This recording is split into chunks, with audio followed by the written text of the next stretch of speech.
audio medication is easy with City Drugstore's curbside pickup. WhatsApp our certified pharmacist at 662-8769 with your requests. For prescriptions, take a clear photograph and send for review. We will engage you in dialogue and then provide a quotation and link for payment. You can then pay via TDC's online payment portal. And once the transaction is complete, you'll be notified that your pickup is ready. Yes, it's that easy. Send your WhatsApp message to 662-8769 to order your medications today with City Drugstore's curbside pickup service.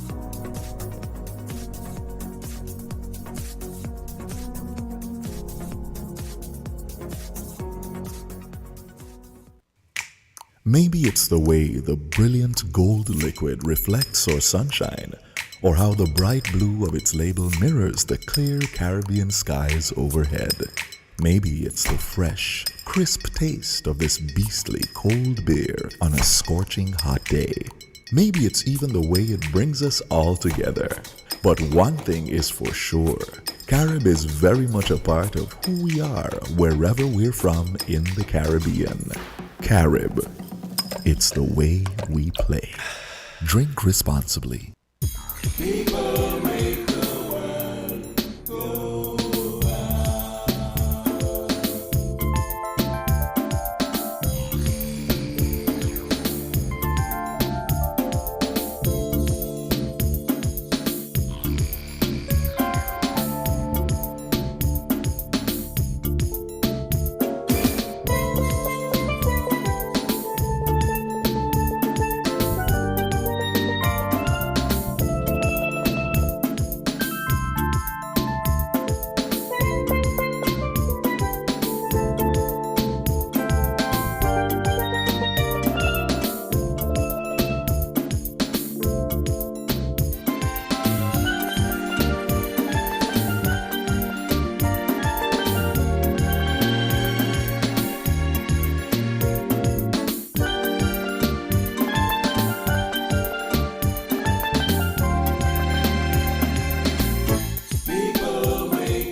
Good morning, radio listeners, and welcome to Inside the News here on WinFM 98.9.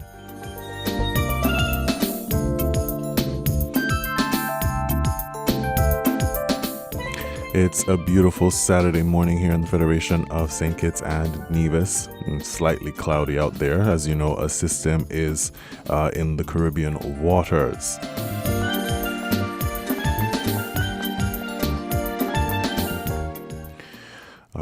We have the tropical storm Earl, the fifth named storm for the Atlantic hurricane season. It formed last night. There was some uncertainty as to whether the system would have formed into a tropical storm or not, but Earl formed last night, and as at 5 a.m., the last forecast we have, Tropical Storm Earl was located approximately 113 miles northeast of Antigua, and the Leeward Islands moving towards the west-northwest near 13 miles per hour. That motion is expected to decrease through Sunday, and then it's expected to shift direction and, further slow through Monday. According to the forecasts, heavy rainfall from Earl is expected to lead to a bit of flash flooding, possibly, throughout the Leewards, the U.S. and British Virgin Islands, and Puerto Rico. So the weather experts out there are asking that we keep an eye out, do what needs to be done to protect ourselves from whatever, if anything, comes our way. As it relates to flash flooding or any injection of extra rainfall throughout the weekend.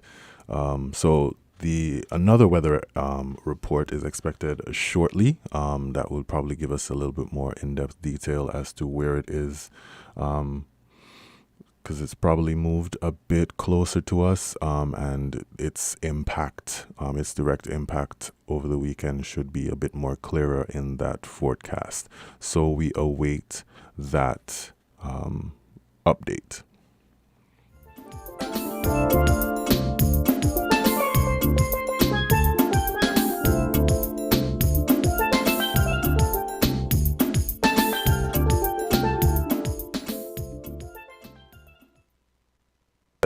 So yes, it's a beautiful Saturday morning. Loved the rain yesterday. I think it was a much needed dose of rain that everybody has been anticipating, considering how hot it was over the past few days. That heat tends to, linger a little bit. So we're happy for that bit of reprieve. There was a bit of water in the College Street gut yesterday, which I think led to an accident, which was unfortunate.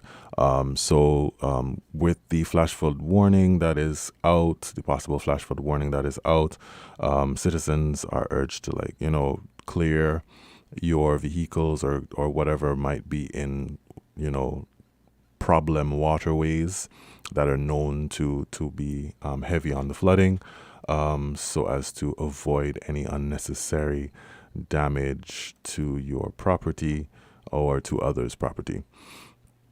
In other news, the Federation's Prime Minister, the Honorable Dr. Terence Drew, is at the inaugural Afro-Caribbean Trade and Investment Forum, the first, which started on September 1 and is expected to close today in Bridgetown, Barbados. The theme of the forum: One People, One Destiny, Uniting and Reimagining Our Future. And the modus operandi behind this whole forum is to, strengthen the relations between the African continent and its countries and the Caribbean region, especially in relations to trade and investment.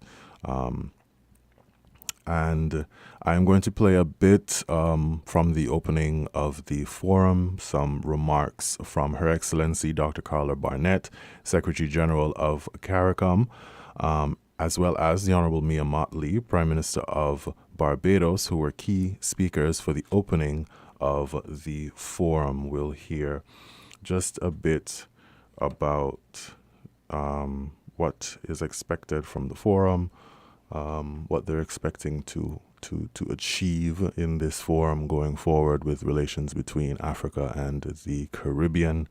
And we'll hear a little bit about that now.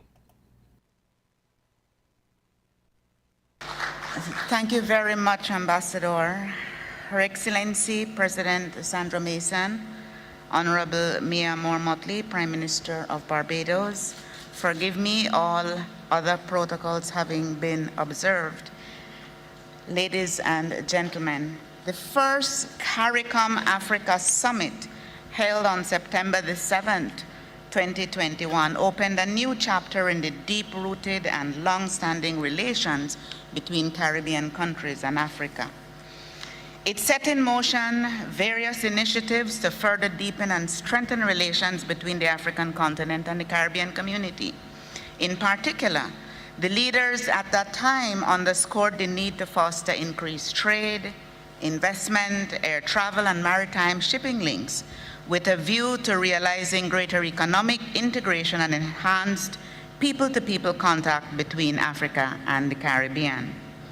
Here we are, 1 year later, at the first Afro-Caribbean Trade and Investment Forum, ACTIV 2022, in beautiful Barbados. I wish to congratulate Honorable Prime Minister Motley and the team in Invest Barbados and Export Barbados for leading this effort in collaboration with the Afrexim Bank and partners, including, of course, ourselves at the CARICOM Secretariat. I wish to extend in particular appreciation to the government and people of Barbados for the warm hospitality extended to everyone and the excellent arrangements that have been made for this event. We really do welcome all of it. Much of what defines our region has roots in Africa, which is the ancestral home for many of us, for many Caribbean nationals indeed. Nations in Africa, nations in the Caribbean have cooperated at the political levels through the struggles of decolonization and independence and through the anti-apartheid struggle. Our political cooperation has laid a foundation on which we can and must build a new trade and economic partnership that promotes mutual development and prosperity. The task is not an easy one. CARICOM and Africa's trade and investment relations are slowly emerging from the patterns that were embedded in our colonial arrangements, which have carried over into our post-colonial economic realities. We must reset these systems and foster real South-South cooperation. This Afro-Caribbean Trade and Investment Forum is an important first step. It will build bilateral cooperation and promote trade, investment, technology transfer, innovation, tourism, culture, and other services. The potential to do business together is tremendous. The market represented by the African Continental Free Trade Arrangement is set to reach $6.7 trillion in value by 2035. Merchandise trade within the CARICOM single market stood at $2.2 billion in 2018, and with decisive steps taken recently to reduce non-tariff barriers, especially in agriculture, we expect further growth in the period ahead. We are working to strengthen productivity and overall trade performance with a push to transform our agriculture and industrial sectors. Our 25 by 2025 agricultural initiative already is gaining momentum. We are promoting investment in agriculture, including through 2 excellent agri-investment fora and expos that have been held so far. And we are backing this up with decisive actions to address trade barriers and promote productivity across the region. Work has started on an industrial policy that will complement the positive steps already underway in agriculture. In the area of services, the region is a strong performer, especially in sectors such as travel, tourism, and financial services. There are real opportunities for investment and trade across all those sectors. Consider that in 2018, total CARICOM exports to the rest of the world amounted to $18.6 billion, with total exports to Africa of only $815 million. CARICOM exports to Africa represented, therefore, 4.4% of its exports totally. In that same year, CARICOM imports from the world stood at $33 billion, with imports from Africa of only $603 million. Africa therefore accounted for approximately only 2% of our total trade. This trade, that was in 2018, since then COVID caused a sharp decline. Trading is beginning to trend back up, but it still remained in 2021 at only $538 million. The top exports to Africa include anhydrous ammonia, alumina, oil drilling, tubing materials, sauces and condiments, frozen orange juice concentrate, with the main markets being Morocco, Ghana, and South Africa. The top 10 imports from Africa: LNG, vehicles, barium sulfate, bitumen, and coriander, with the main sources being Nigeria, South Africa, and Morocco. Clearly, there is tremendous opportunity for expansion, deepening of the trading relations. But to grow trade and investment flows between our regions, we need to strengthen and streamline the infrastructure to support CARICOM Africa trade. This includes air and maritime distribution and transportation channels. We need to move to establish a multilateral air services agreement between African countries and the community. Using this forum and other mechanisms, such as our mutual membership in the Organization of African, Caribbean, and Pacific States, we can continue to promote and forge business-to-business contacts through networks of private sector organizations, business development support organizations such as our Caribbean Export, and the regional trade, which is our regional trade and investment promotion agency. We at CARICOM look forward to concluding the Memorandum of Understanding between the Secretariats of CARICOM and the African Union to strengthen collaboration to support this process.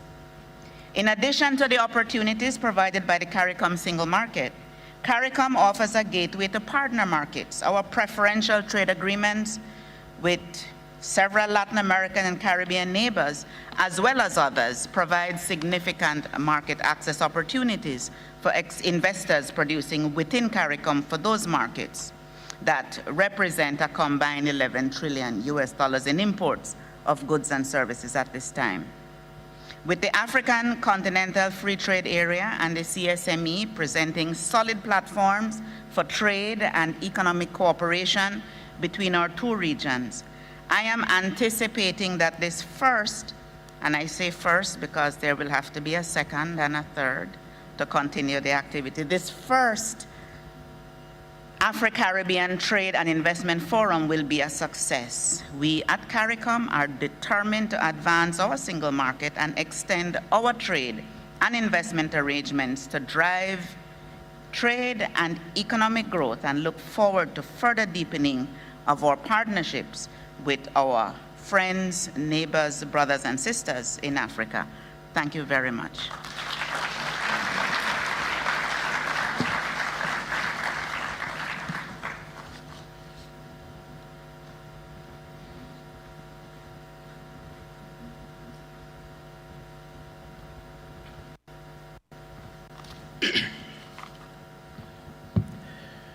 Thank you very much, the Director of Ceremony. I'm going to strictly observe the very, very comprehensive salutations made by the earlier Director of Ceremony, and all I can say, all protocol duly observed. Thank you very much. I'll begin my very brief statement by expressing our deep appreciation to the people and government of Barbados for the very warm welcome and hospitality accorded to all of us since we arrived in this beautiful country and city. I also would like to congratulate the organizers of this forum, which has attracted participation from a broad range of stakeholders, including the youth. I bring warm greetings from His Excellency, Dr. Musa Faki Mahamat, the chairperson of the African Union Commission, who has sent me to represent him at the open ceremony of the inaugural edition of the Africa-Caribbean Trade and Investment Forum. He could not be with us today due to prior commitments. However, he conveys his best wishes for this forum and looks forward to reading the outcome document. The African Union was invited to be a strategic partner in this forum. It was not possible for us to be very substantive and tangible partners because the notification came a little bit too late for us to enable us to consult with member states. In our system, when it comes to partnership, we have to involve the member states right from the beginning. However, after this event, we are going to prepare a very comprehensive report to the African Union member states with a very strong recommendation that in future, the African Union becomes a very active partner in these editions.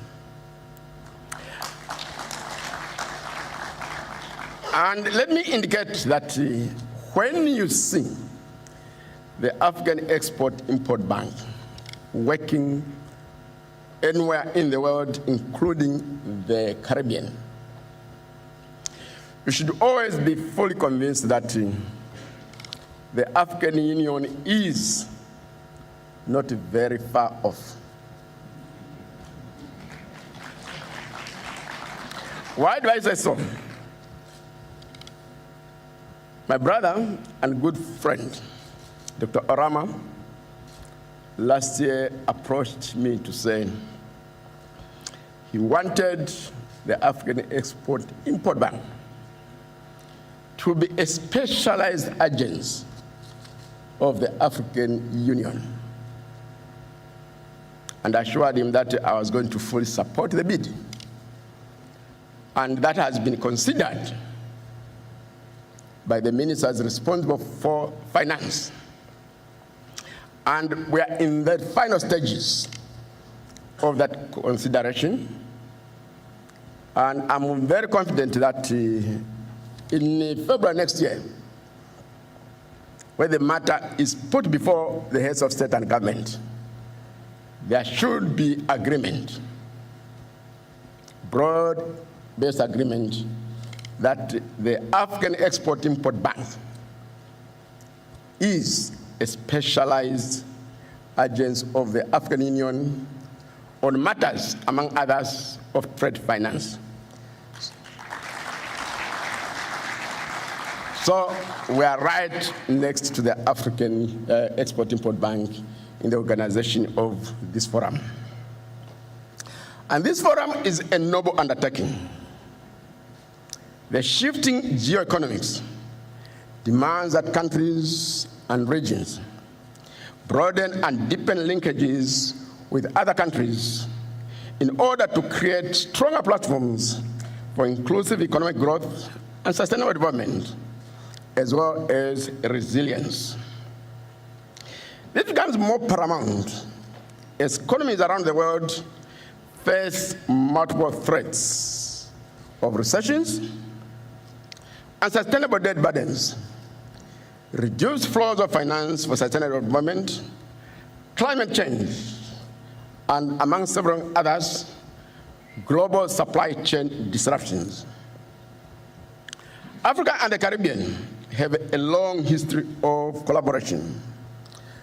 And the latest, which came up in the statement of the President of the African Export-Import Bank, is cooperation through the Africa Medical Supplies Platform.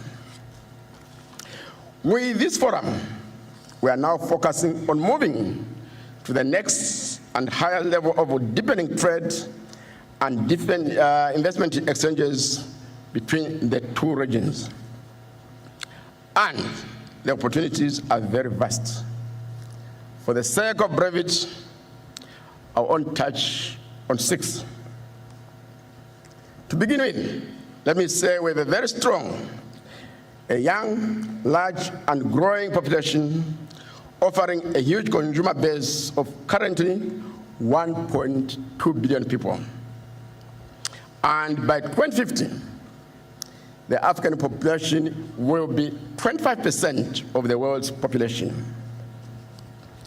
We also have entrepreneurs, including the youth, involved in startup operations, who are willing to take risks and invest in the productive transformation of our two regions.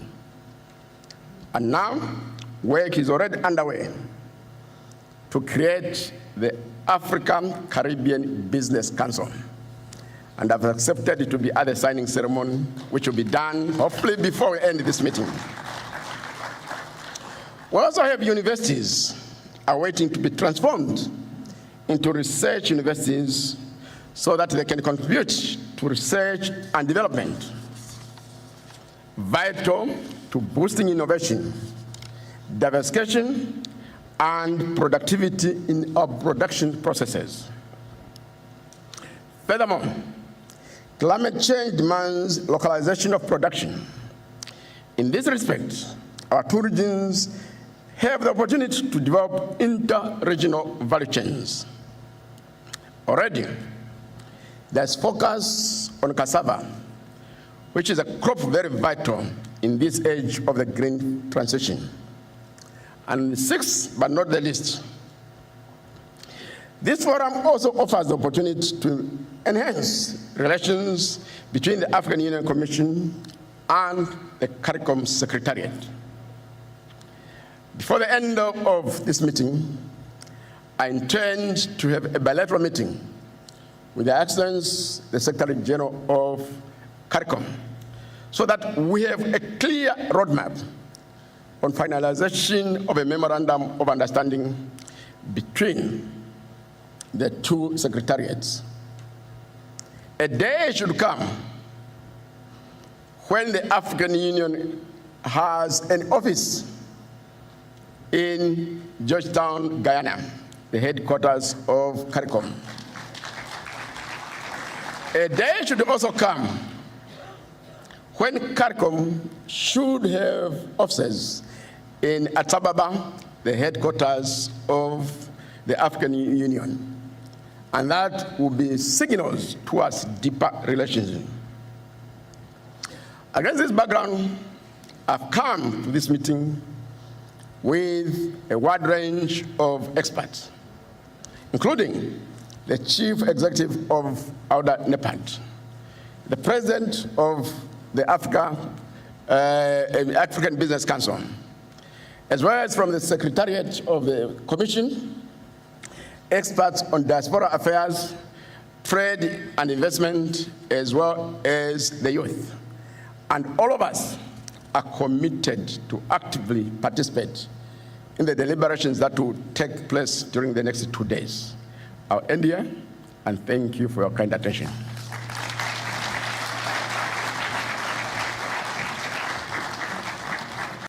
WINN is 98.9. 98.9 is WIN FM. TDC Financial Services. We're here for you to help you make your dreams come true. Whether your needs are big or small, we'll support you with them all. TDC Financial Services. We are strong. TDC Financial Services. This is where you belong. TDC Financial Services, where money is made easy. Maybe it's the way the brilliant gold liquid reflects our sunshine, or how the bright blue of its label mirrors the clear Caribbean skies overhead.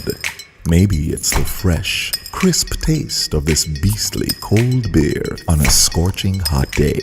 Maybe it's even the way it brings us all together. But one thing is for sure, Carib is very much a part of who we are wherever we're from in the Caribbean. Carib, it's the way we play. Drink responsibly. People make the world go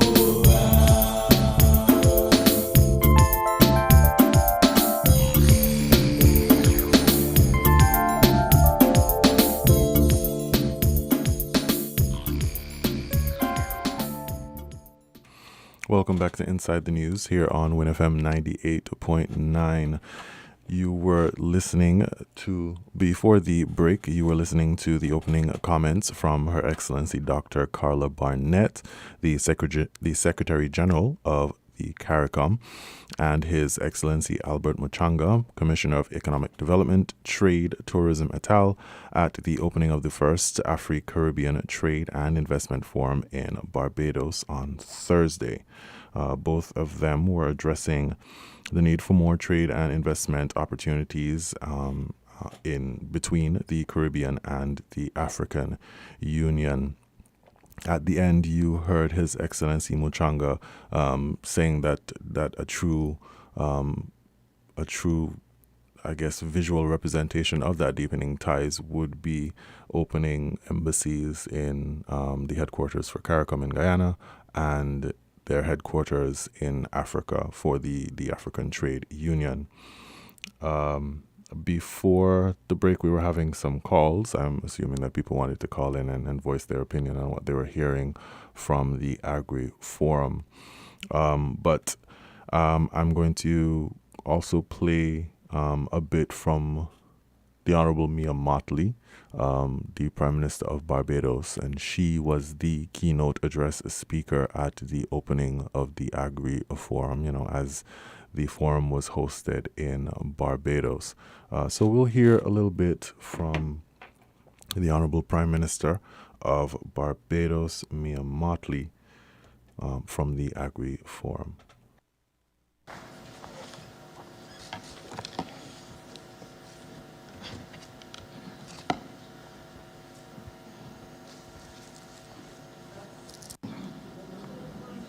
The Most Honorable Dame Sandra Mason, President of Barbados, President Santoki, my colleague, prime ministers, brothers, prime ministers, one day I'll be able to say, and sister prime minister.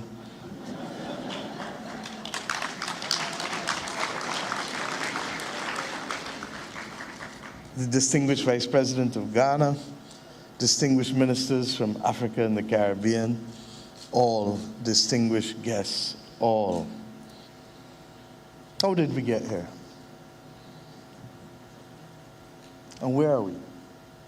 Today, on the 1st of September, we gather for this historic moment to focus on that which others focused on about us for centuries. Trade, investment, making money, and keeping people out of poverty. We stand today, one day after the United Nations declares that August 31st shall be celebrated as the Day of the People of African Descent. We stand today, 6 days from the Africa CARICOM Day of the 7th of September, when last year we gathered for the first time, bringing together the leaders of Africa and the Caribbean community to forge our destiny as firm craftsmen of our fate. What is little known is that it is in this very building, in August of 2019, on the visit of President Uhuru Kenyatta and myself, that we first put forward to the predecessor of the current Secretary General of CARICOM that we forge this union by having the CARICOM Africa Union Summit. So this building is equally as important as the dates to which I refer. But what is less known is that this building is in the shadow, yes, of that statue that you saw as you arrived here, many of you, of the great General Bussa, Right Excellent General Bussa, national hero of Barbados, for leading that rebellion, inspired by the Haitian rebellion, but leading one here in 1816 to keep the spirit of resistance alive and to ensure that we could remember that we were not ever supposed to be bonded in chains. Similarly, what you don't know is that the official residence of the Prime Minister next door is known as Ilara Court, named after the state of Ilara in Nigeria, because we were both the subject of common rule and dominion by one Sir Robert Carter and Lady Carter, who served both in Nigeria and hereinafter in Barbados, ensuring that the dominion of rule of the British was carried out expeditiously. And what you little really do not know, and I hope that my friend Herbert Wigway has joined us, is that when King Jaja of Opobo was tricked and put onto a boat for what was supposed to have been a meeting to discuss the improvement of relations between the people of Opobo and the British, that the next time he saw land was in Bridgetown. And he came to live within the shadows of this very building. Regrettably, only to be remembered by those who were not schooled in the majesty of his rule in a folk song, King Jaja won't let back alone. That is the past, but today is about the future. And we have come here cognizant that even though our peoples have worked together for more than a century in the various Pan-African congresses, that, as you heard earlier, the political union, though essential, the political cooperation, though essential, is not sufficient for the journey that must be made to reverse the underdevelopment of Africa and the underdevelopment of the Caribbean. And we, the children of independence, have determined that we shall not allow another generation to pass without bringing together that which should never have been torn asunder.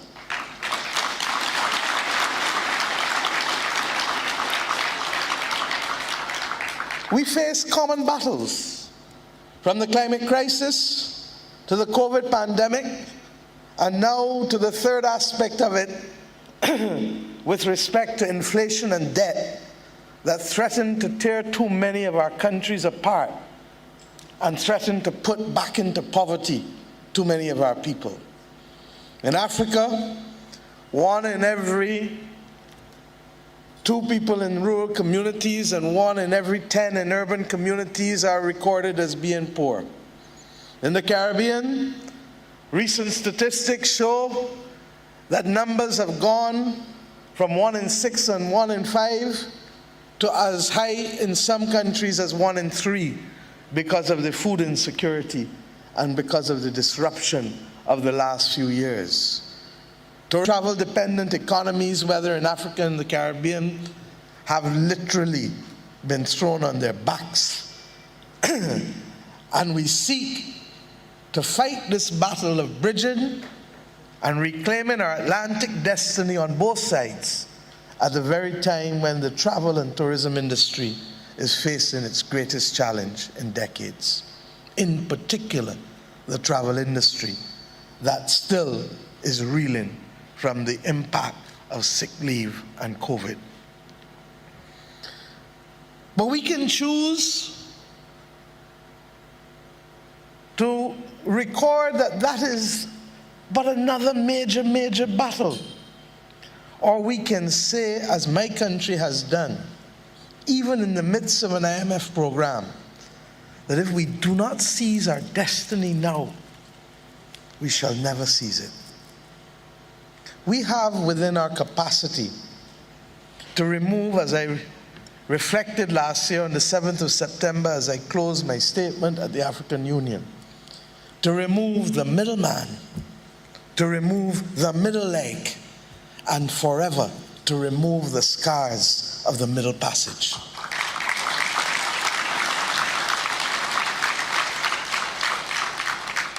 And how do we do it?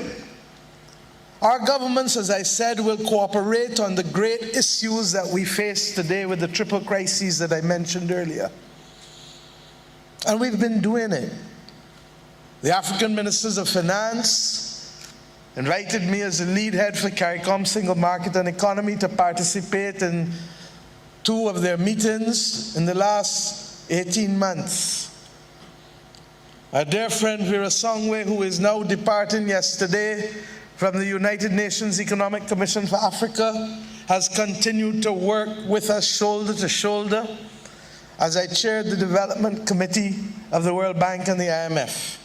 And as we seek to reverse the inequities that would see Ghana and Greece facing the international markets with the same credit rating, but paying significantly different interest rates simply because the European Union has acceptable safe assets that we in Africa and the Caribbean have not yet developed.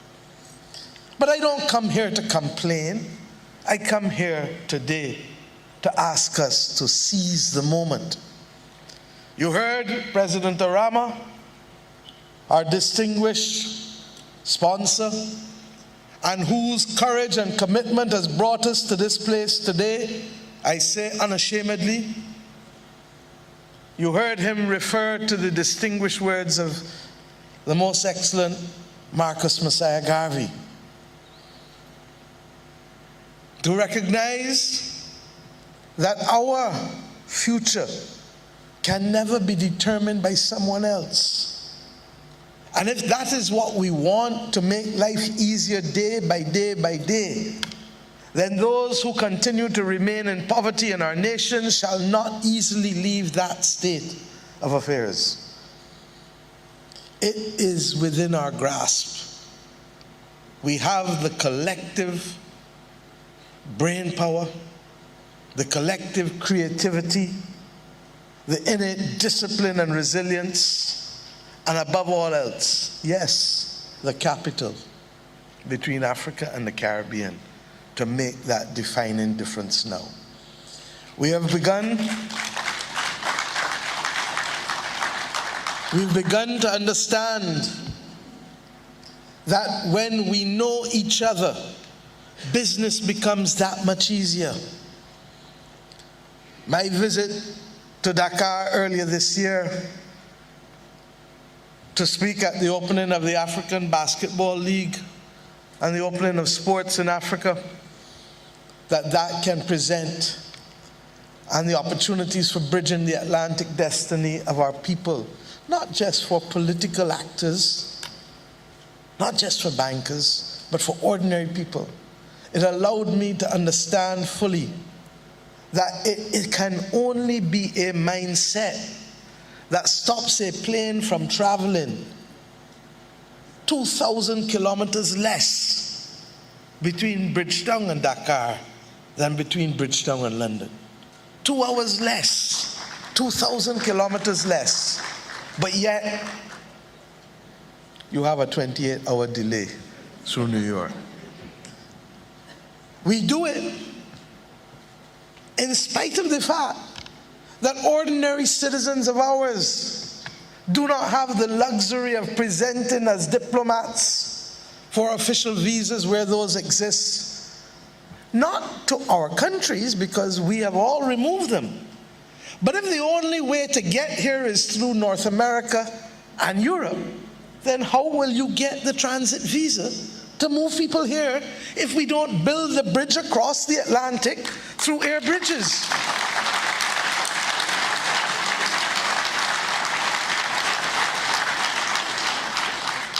I have spoken to enough people in the last 3 years to know that this is now an act of political will and individual will. And going where no one has gone before is never easy. And that's the first thing we must tell ourselves. It's not easy. But you can't have Burna Boy bring out 20,000 people in Barbados, command what he commands in Nigeria and Africa. Our own dear, the Right Excellent Rihanna, the same, and not believe that we can't open up the appetite of our people to travel to each other's countries.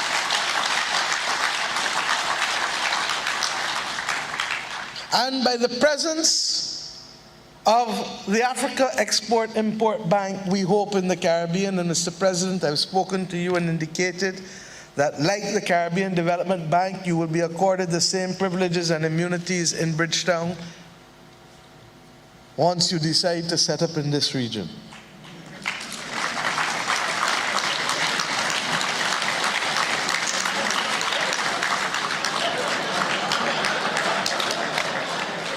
You said you wanted marriages this morning. And unashamedly, as a modern 21st century woman, I now propose to you the marriage between Barbados and the Africa Exim Bank.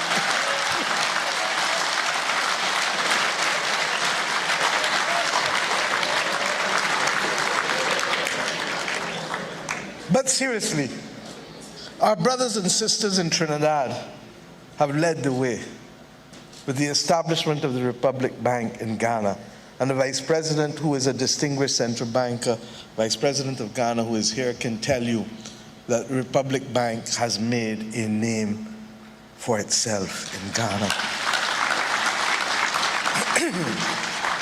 I am aware that Access Bank and others who dominate the continent of Africa are also willing to come into this region at the very time when, regrettably, we are seeing the shrinking of the footprint of Canadian banks that have been with us for decades and in some instances a century from our region.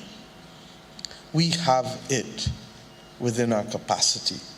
And we've seen it in the post-independence era in each of our countries, where the credit union movement and the multitudes that have come to the fore of economic prosperity through the appropriate policies have been able to rise and to allow for the creation of wealth among many of our people, but not yet sufficient of our people. I ask us today to spend the next few days really getting to know each other, because it is in knowing each other that those bonds will truly become marriages of lasting time. The ability for us to be able to have a Caribbean Export-Import Bank with our partners in the Africa Export-Import Bank is too critical a possibility for us in this region, and for unlocking further the benefits of the Caribbean single market and single economy for us to ignore at this stage. Similarly, the ability to share data, to let us know what we all want and what we all need from each other. What are people like? The notion that Africa imports $4.5 billion in fish, and CARICOM only supplies 1%, when in the words of Norman Washington Manley, the Caribbean Sea is our patrimony. When Suriname exports as much fish as it does to Europe every year, over 40,000 tons. We have business to do. And that is why, as chair of the Caribbean community 2 years ago, as the COVID outbreak took us by the scruff of the neck, and when we didn't know where we would turn, my brother Uhuru and Dr. Tedros from the WHO called and asked if I would speak to my brother leaders and see whether they would be interested in coming together in the Africa Medical Supplies Platform, and thereafter put us in contact with Strive Masiwa, who did the excellent work that allowed the African Exim Bank, under the leadership of President Orama, to be able to assist Caribbean people with a supply of over $3 million worth of vaccines. That we had to turn to Africa, and that Africa had to work with us, reminded us that the world, in spite of the Universal Declaration of Human Rights, regrettably, is still very much cast in the global imperial order.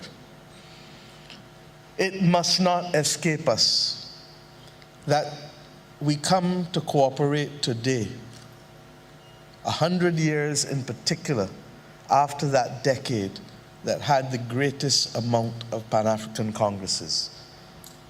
1920s, first being 1919, and there were 4 more in the 1920s. And when independence came, they waned and waned and waned. The last one being in 2014. The fact that in the post-independence era, over 80 years, that we've only had 3 or 4 should speak volumes about our lack of consciousness, our lack of focus, and our lack of determination to bridge history, the history that separated us. I hope we are now turning this corner for the very, very last time. And that reuniting of our people, that will create opportunities, more opportunities for our tourism providers in the Caribbean, who continue to price product between winter and summer as if we see snow. And who forget that our only market is not the North Atlantic countries, who see snow. But our market only requires us to look across at each other, not to look up.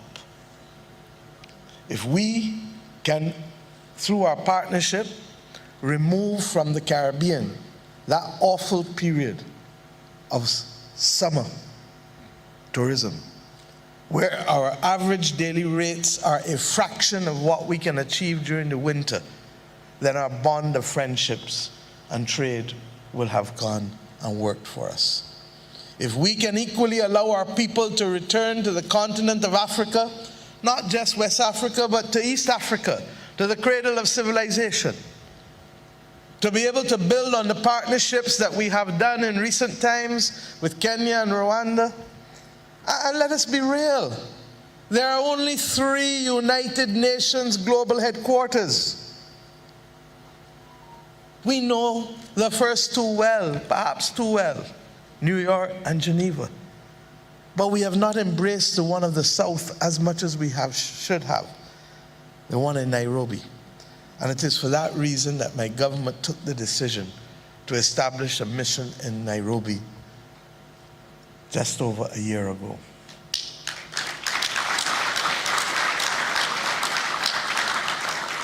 It happens and it helps that it is also the home of the United Nations Environmental Program at the time that we fight the greatest existential crisis for our countries, which is related to climate. My friends, I believe that our ability to work with each other is based and premised on knowing each other. And not only do we want, as we have started to see, banks, but we need insurance companies. We need tour and travel companies. We need heritage destinations. My own government made a determination, and we announced just after the turning of a republic last year, a passion project that I hope we will be able to work on to allow us to reclaim our Atlantic destiny, and that is why it is called ROAD. At Newton Plantation, over the last 40 years, archaeological work has shown 570 slaves who were buried. The skeletal remains have been unearthed. And we have determined, as a government and as a people, that that site shall be the location for us to leverage one other piece of activity that we have.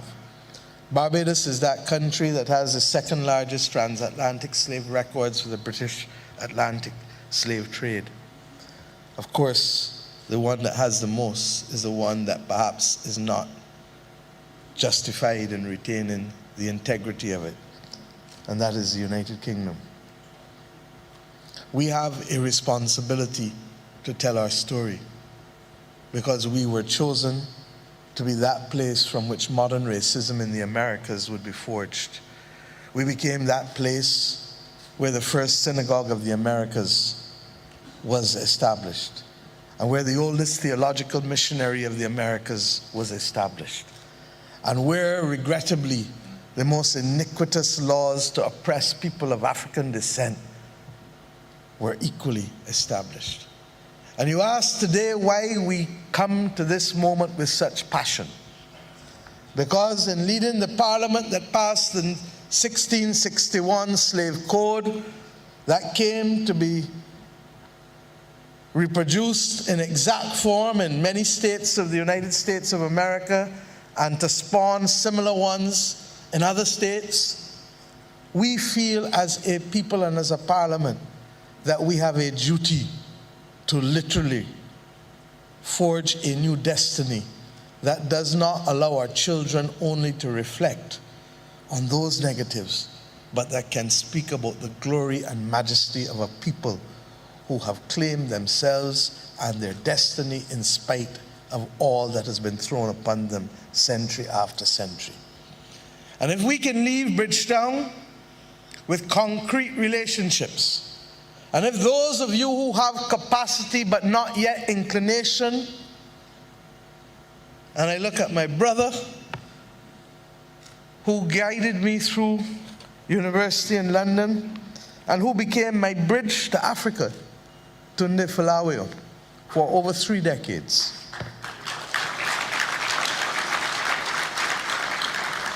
If we, in this period of our lives, not our children's, can make real that which has only been the dreams and aspirations of hundreds of millions of people, then the confidence that was placed in us to take responsibility for our future and to forge it in a way that sees people, hears people, and feels people in a way that they were not seen, felt, or heard for centuries, then we will have done our part on this relay journey. It is not anticipated that we can reverse centuries in a few years, but it is anticipated that there are some who must claim the courage to jump off the ship and make it happen. And I hope that the indignity that has been foisted on our people to require in-transit visas or to pay prices that bear no relationship to what the real costs of production are, simply because that middle leg and middleman has literally loomed large. If we don't deal with these things, then we will perpetuate ourselves to another generation of simply being someone else's pawn. And the faces that I see in this room don't reflect that desire at all. I want to thank my CARICOM colleagues for being here today and for sending the signal, many of them, of the willingness to sign the partnership agreement with the Africa Exim Bank. In that, we literally unlock the potential for far more funding from the continent of Africa than has been made available to us as a region from many other better endowed regions of the world. And I believe that that commitment that President Orama has made of seeding at least $700 million in projects in this region is born not only of the sentiment that is natural for families that have reunited, but it is born from the hard, cold reality that we must make money from our own development and not others.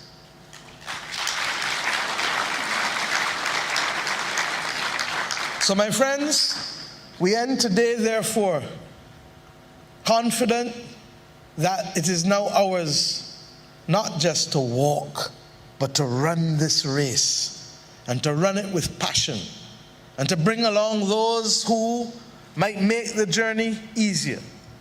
In Barbados, I say all the time that many hands make light work. And if we have to create legs across North America, the Caribbean, West Africa, and East Africa to make the flights viable, and if we have to create the direct logistics links between our ports of entry so that we can export directly and not go north to come back down south to make our products uncompetitive, then let us make those bonds and those relationships today that can unlock that, to remove 1 in 5, 1 in 3, 1 in 2, 1 in 10 from a life of poverty. And let us do so conscious in the lyrics of that great Caribbean calypsonian whose country celebrated its Diamond Jubilee yesterday. The people of Trinidad and Tobago, we congratulate them on 60 years, as we do the people of Jamaica, on 60 years of independence. But that independence also signaled from us the breaking of unity. And that unity we were reminded of in that seminal calypso, Kaiso Dike, of Black Stallion, that we came on the same ship, that we are one race, that we are one people, and that we must now forge a common intention. He said to make a better life for we women and we children in our region. I say to make a better life for our people, in the words of President Orama, of the Africans, where the N is the most important, because the N is not the END, but the N is the UNITY of Africa and the Caribbean. may you enjoy my country. And those who have come as visitors, may you leave conscious that you are really carrying back now the bonds of family and friendship that have been rekindled. For as I told the people of Ghana when I addressed the Parliament of Ghana in 2019, Barbados was an Akan-speaking nation in the 17th century. And we have not forgotten the yam, the okra, the plantain. We have not forgotten the winners and the unners. And above all else, as some may say, and we are still blinging on both sides of the Atlantic. God bless us all. Thank you.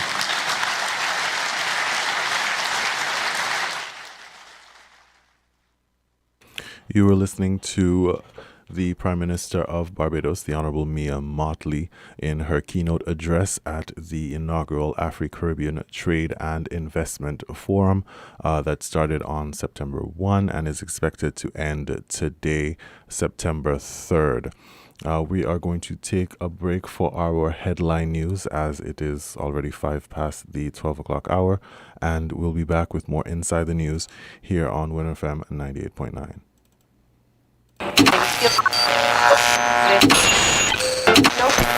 You found the sound. 98.9. Win FM.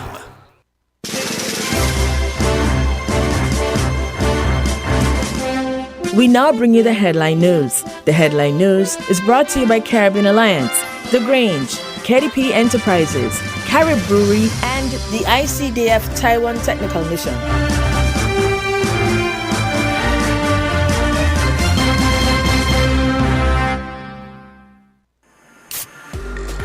With over a century of perfection behind the Mackeson name, a smooth blend with perfect balance and richness, it's no wonder Mackeson Triple Stout has a legacy of perfection. Enjoy the world over. Introducing our new look with the same great taste. Mackeson. All hail the king. Please drink responsibly. Think before you bin it. There can be some use in it. The St. Kitts and Nevis Solid Waste Management, in collaboration with Taiwan ICDF Technical Mission and the Department of Environment, presents Let's Recycle. We are encouraging all residential homes, commercial businesses, and schools to bring along your plastic bottles, metal cans, and aluminum cans, ready for an opportunity to win big. From 9 a.m. to 5 p.m. every second and fourth Tuesday each month at the following locations in St. Kitts: the Connery Roundabout, every first and third Tuesday at Buckley's parking lot in front of Best Buy, and the last Saturday of each month in Deep Bay. In Nevis, every second and fourth Friday of each month at Delta Petroleum, Ex-Petrol in Camps, Big Six in Gingerland, and Old Artisan Village in Charlestown. But wait, that's not all. 1 pound equals 1 point. So bring your recyclables and build up your points for a chance to win stainless steel thermal bottle, flatware set, and much more. To learn more about the recycling project, do visit our Facebook page at Let's Recycle in St. Kitts and Nevis, or contact us at 465-2372. The choice is yours. Save it or waste it. You are the difference. Reduce, reuse, recycle. Did you know that the Grange Healthcare Facility is the first purpose-built, non-governmental healthcare organization on St. Kitts? It's situated at Otley's, 7 miles east of Basseterre in beautifully landscaped surroundings. The Grange has a team of highly trained professionals and provides care that's rated as being comparable with UK and North American standards. The Grange offers varied accommodations to suit your individual needs, and our all-inclusive packages make the cost of care per hour the most competitive on the island. Services include convalescent care for all ages, daycare facilities for older adults, rehabilitation services, and training and continuing education for healthcare providers. For more information, call 466-5525 or 465-8020. Fax 466-8221 or email thegrangehealth@gmail.com or visit our website at www.grangehealthcarefacility.com. Shipping your cargo shouldn't be a hassle. It can be as easy as a single call to Amerijet International, your worldwide cargo transportation solution. We provide all the services you need to ship your goods anywhere in the world, whether your shipment is fresh, frozen, large or small, alive or hazardous. You can count on Amerijet to deliver it safe and sound. Amerijet International. By land, sea or air, we get it there. For more information, visit us online at www.amerijet.com or call us at KDP Enterprises at 466-9595. Protect your lifestyle with Caribbean Alliance Insurance. Dealing well with a local reputation and service for second to none. Securing you is our mission. People that you can trust, your business, property, we got you covered. Motor or personal, whatever it is, we got you covered. 130 years in this business, we got you covered. For all your insurance needs, visit or call us at 465-2631 or 469-5303. Dealey Walwyn, people you can trust.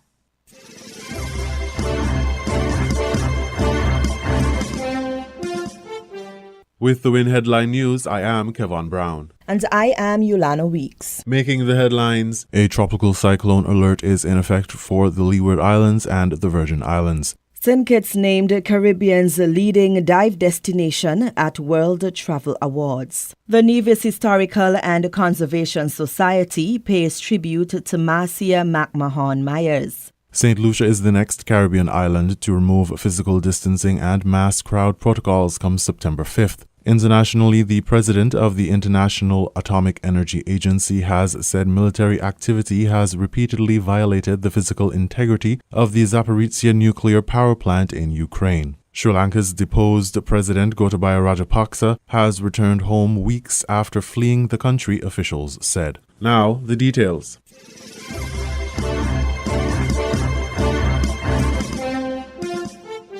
On Friday night, September 2nd, Tropical Storm Earl formed near the northern Leeward Islands. A tropical cyclone alert has been issued for the Leeward Islands and the Virgin Islands. According to the latest forecasts from the National Oceanic and Atmospheric Association's National Hurricane Center, Earl was located near 115 miles east-northwest of the Leeward Islands. Earl is moving west-northwest near 13 miles per hour, and this movement is expected to continue with a decrease in travel speed through early Sunday, September 4th. NOAA shared that Tropical Storm Earl is forecast to pass near or just north of the northern Leeward Islands, the Virgin Islands, and Puerto Rico over the weekend. Gusty winds on those islands for the next day or two. Heavy rainfall from Earl is expected to lead to limited flash urban or small stream flooding impacts over the Leewards, U.S. and British Virgin Islands, and Puerto Rico this weekend. Rapid rises on rivers are possible in Puerto Rico. The St. Kitts Meteorological Services, in a weather forecast for the Federation valid until 8 a.m. September 4th, said to expect 1 to 3 inches of rain and that flooding in low-lying areas is possible, urging citizens and residents to be wary of waterways because of the heightened risk of flash flooding. Citizens and residents are urged to monitor Tropical Storm Earl as it passes.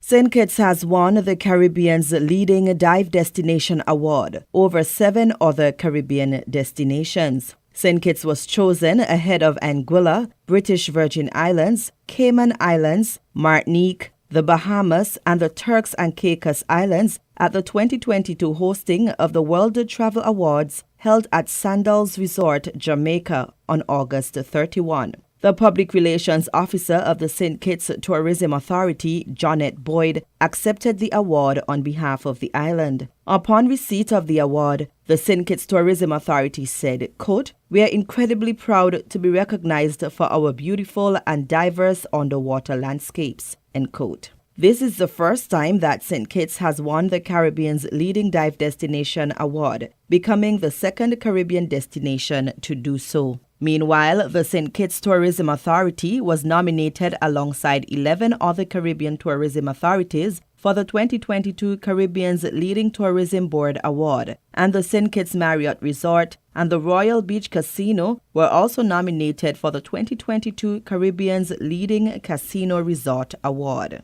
The World Travel Awards is an annual red carpet event attended by tourism delegates that recognize, honor, and celebrate the stellar contributions made by varying sectors of the tourism industry worldwide.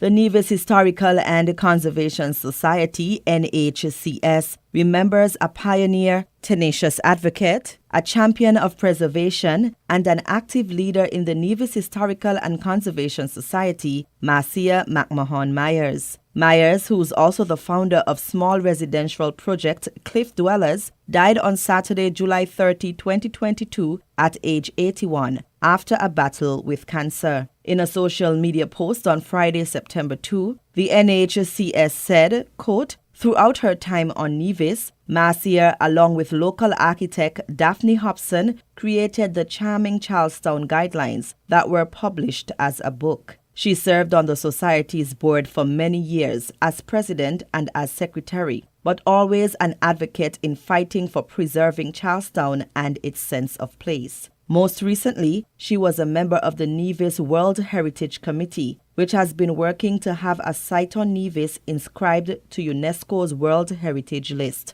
Marcia's involvement in and contributions to the Society are among her enduring legacies to historic preservation in Nevis. May she rest in eternal peace." End quote. Marcia, originally from Rockport, Massachusetts, was a strong advocate for preservation in her hometown of Boston. She helped to draft the Boston Landmarks Commission legislation and became its executive director. Marcia also had a fond interest in maritime preservation and became a director of the National Trust for Historic Preservation's program.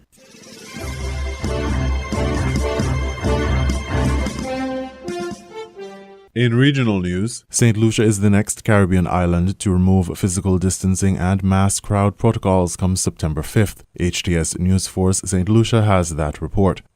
Social gatherings are back on in full swing and people will not be required to social distance come Monday, September 5th, 2022. This is part of the revised COVID-19 protocols announced by Health Minister Moses Jabatis via a Thursday press statement. Mask wearing will be optional but mandated in certain instances. Businesses also have discretion on mask wearing. General protocols.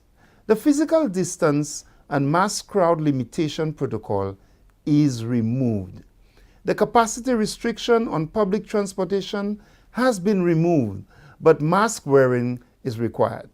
The hand sanitation and temperature checks on entry of business establishments is optional and at the discretion of the service provider. Full authorization is granted for the importation and use of rapid antigen tests. Business establishments reserve the right to implement public health measures as required. The face mask mandate. In general, the wearing of face masks is optional, but remains highly recommended to reduce the transmission of COVID-19. Additionally, face-to-face learning is also fully resumed with coverings advised in certain circumstances. Moreover, travelers do not need a COVID test or vaccine to enter the island ports. For the educational sector, all school activities have been re-established with the strict enforcement of keeping sick children at home. The mask is mandated during assemblies and activities in schools with large numbers in enclosed spaces. The enhanced cleaning and sanitation of schools to be maintained. Travel protocols. The testing and vaccination requirement for entry into St. Lucia is removed. Passengers would be required to fill out the health screening form for arrival into our country. While the government has eased up the mask and social distancing mandates, an appeal is being made to the public to take charge of their health and act responsibly. We remind the public that although the measures are relaxed at this time, we want to encourage the return to normalcy. However, COVID-19 is still circulating in St. Lucia and remains a major concern. Given our low immunization rate and the growing evidence of long COVID, COVID-19 remains a public health threat. With the general relaxation of measures, personal responsibility becomes paramount. Face masks will be mandated for positive COVID-19 cases and individuals who are direct contacts of a positive case and people with respiratory symptoms. People will also need to cover their faces when accessing health services, police and fire stations, correctional facilities, elderly homes, religious ceremonies, educational institutions, and public transportation. The world is slowly getting back to some sense of normalcy with regards to the COVID-19 pandemic, with a number of countries discontinuing mask mandates and physical distancing protocols. As nations get over one crisis, more threats loom, in that of the form of the ongoing fuel and inflation shocks and the advent of the monkeypox outbreak. Gina Filippi, HTS News Force.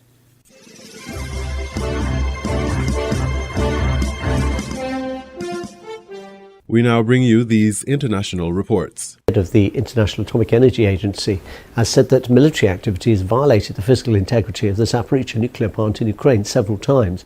Zaporizhzhia in southern Ukraine is Europe's largest nuclear plant. It was occupied by Russia soon after the invasion of Ukraine in February, and there's been heavy fighting close by. The plant has also been rocked by shelling. 6 members of the IAEA team have remained at the plant and have carried out a second day of inspections. Well, our security correspondent Frank Gardner is there, and he told us more about the comments made by the IAEA that the plant's physical integrity has been violated on multiple occasions. Well, what it means is that it's taken incoming shell and mortar and artillery fire. Nobody knows exactly for certain by whom. The Russians say it wasn't them, it was the Ukrainians say vice versa. But that incoming fire has affected potentially, it can affect the electricity power line. So there was an interruption to the power supply previously. Backup generators kicked in, but the power supply is the key here, because it's not just the physical danger from shells coming in. And remember that this is a power plant right in the middle of a war zone. It's the threat to the power supply that keeps the reactors cool. Interrupt that for a long period of time and there is the risk of overheating and the accidental release of radiation. So I'm speaking to you now from just outside a medical facility on the edge of Zaporizhzhia, southern town in southern Ukraine, and they're going to be handing out potassium iodide tablets here as a precaution to the population against any radiation poisoning. Nobody's suggesting it's about to happen. It's a precaution. You take it for 24 hours and it helps protect the thyroid gland from radiation poisoning. The fact that the monitors are in there now essentially acts as the eyes and ears of the world, of the international community, on what is going on inside that nuclear facility. Because up until now, nobody's known for certain. The Ukrainian technicians have been keeping it going, the Russian military are in control, but nobody's been getting a really clear idea of it. That's changed in the last 48 hours. That's a plus, but it's not a guarantee against future attacks, because, as I say, it's the middle of a war zone, and Rafael Grossi, the Director General of the International Atomic Energy Agency, is quite sanguine about this. He's saying, look, great that we've got them in there, but there is still the possibility of future violations, of physical violations, in other words, attacks, shells coming in. Really, a nuclear plant is not the place to be firing mortars and rockets and artillery. This plant is relatively well protected. It's much more modern than the Chernobyl one that blew up in 1986. It's got protective shields around the reactors, but the biggest threat is really the interruption of the electricity supply. And Ukraine has been accusing Russia of doing what it calls nuclear blackmail, of worrying the world and the West in particular that there is a risk that there could be a huge, great big accident. Nobody's talking about a mushroom cloud of an explosion, but the accidental release of radiation.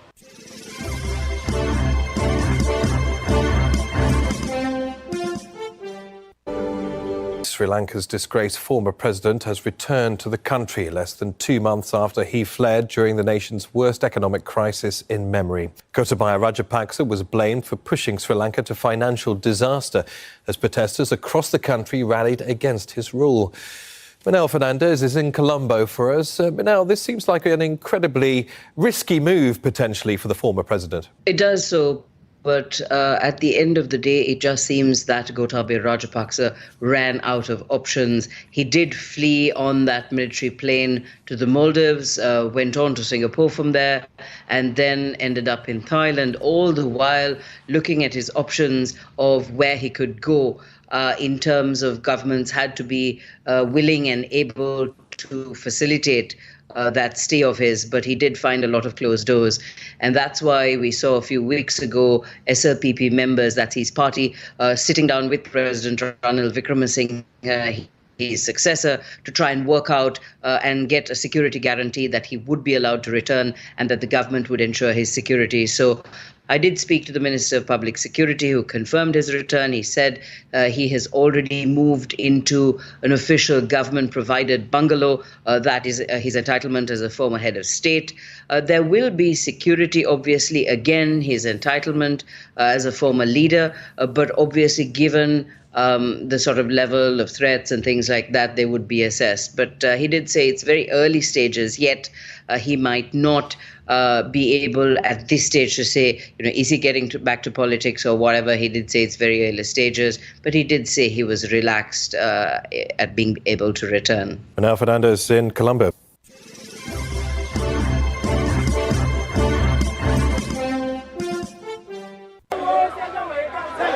In Liberia's capital, Monrovia, a march to sweep corruption out of the country. Hundreds of people gathered with brooms in their hands for a small protest against a big problem. Corruption is everywhere, says Esther Thompson. She says she has to pay bribes to get her children in school, to get money out of her bank account, or even to get a job. But it's even worse in government. In the House of Senate, in the House of Representatives, in government, that's where corruption is. In August, 3 senior figures of WEA's government were suspended after the U.S. Treasury imposed sanctions against them. The president's chief of staff is accused of corruption and directing warlords to threaten political rivals. The managing director of the Port Authority is accused of funneling money into private accounts.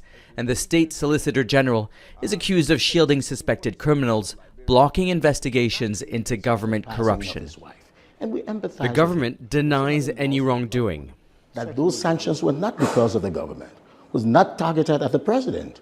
So if people are using these things to gain political relevance, well, we're in a democracy. Our citizens are allowed to protest and do as they feel. But the truth is that we've done more as a government than any other administration in trying to fight graft in the public space. These protesters are marching not towards the presidential palace or parliament, but towards the U.S. Embassy. They're hoping the U.S. can do what their government has failed to, arrest and prosecute those stealing public funds. Hundreds, not thousands of people came out to demonstrate against corruption. Not the numbers that organizers had hoped for, but they say they have the backing of the Liberian people. It's just that there is here in this country a culture of fear when it comes to speaking out against government corruption. Gifty Lama worked as an auditor at the Liberian Revenue Authority. In October 2020, she was found dead in her car. State investigators concluded Ms. Lama died of suffocation. An accident, says the government. A cover-up, says Lama's widower. There was a state-sponsored murder because my wife was investigating taxes in the tune of $25 million paid through the commercial bank that's supposed to be deposited at the central bank and were then diverted by people in higher authority. Following Ms. Lama's death, President Weah passed several bills in Parliament. A Witness Protection Act to protect those who expose corruption, a code of conduct for government officials, and a fast-track court to prosecute people accused of taking bribes. But organizers of the march say that's not enough. They're calling for a change of political culture to sweep the country clean of dirty politics, bad governance, and corruption. Nicholas Hawk, Al Jazeera, Monrovia, Liberia.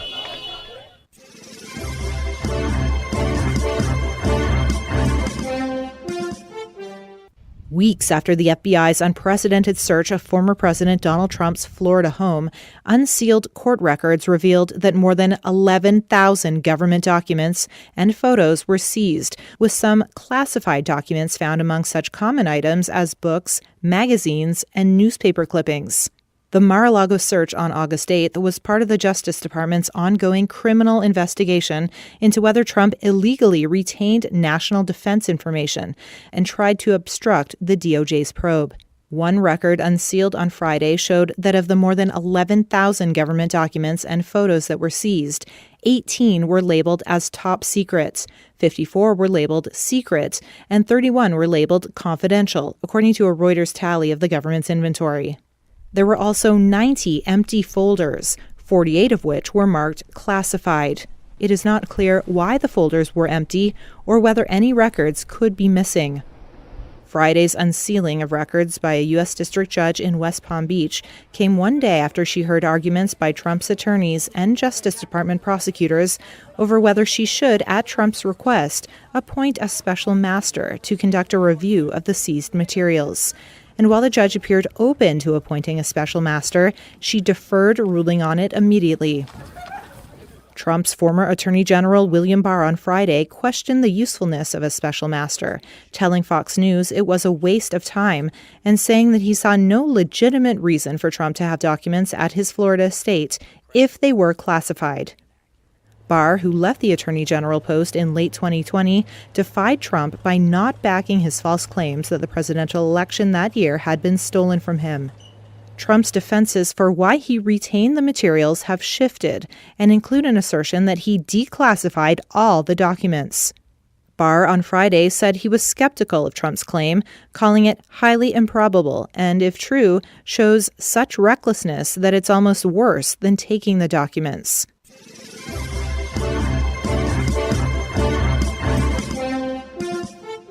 You were listening to the WinFM headline news on 98.9. Our top stories were: a tropical cyclone alert is in effect for the Leeward Islands and the Virgin Islands. Cinco named Caribbean's leading dive destination at World Travel Awards. The Nevis Historical and Conservation Society pays tribute to Marcia McMahon Myers. St. Lucia is the next Caribbean island to remove physical distancing and mass crowd protocols come September 5th. Internationally, the president of the International Atomic Energy Agency has said military activity has repeatedly violated the physical integrity of the Zaporizhzhia nuclear power plant in Ukraine. Sri Lanka's deposed President Gotabaya Rajapaksa has returned home weeks after fleeing the country, officials said. Thank you for listening.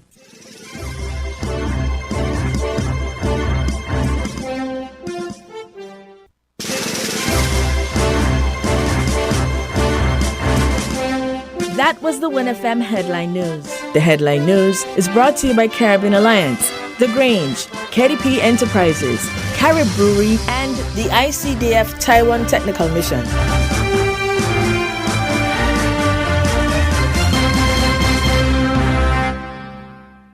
Protect your lifestyle with Caribbean Alliance Insurance. Tilly Wall with a low reputation and service for second to none. Securing you is our mission. People that you can trust, your business, property, we got you covered. Motor or personal, whatever it is, we got you covered. 130 years in this business, we've got you covered. For all your insurance needs, visit or call us at 465-2631 or 469-5303. Dealey Walwyn, people you can trust. Shipping your cargo shouldn't be a hassle. It can be as easy as a single call to Amerijet International, your worldwide cargo transportation solution.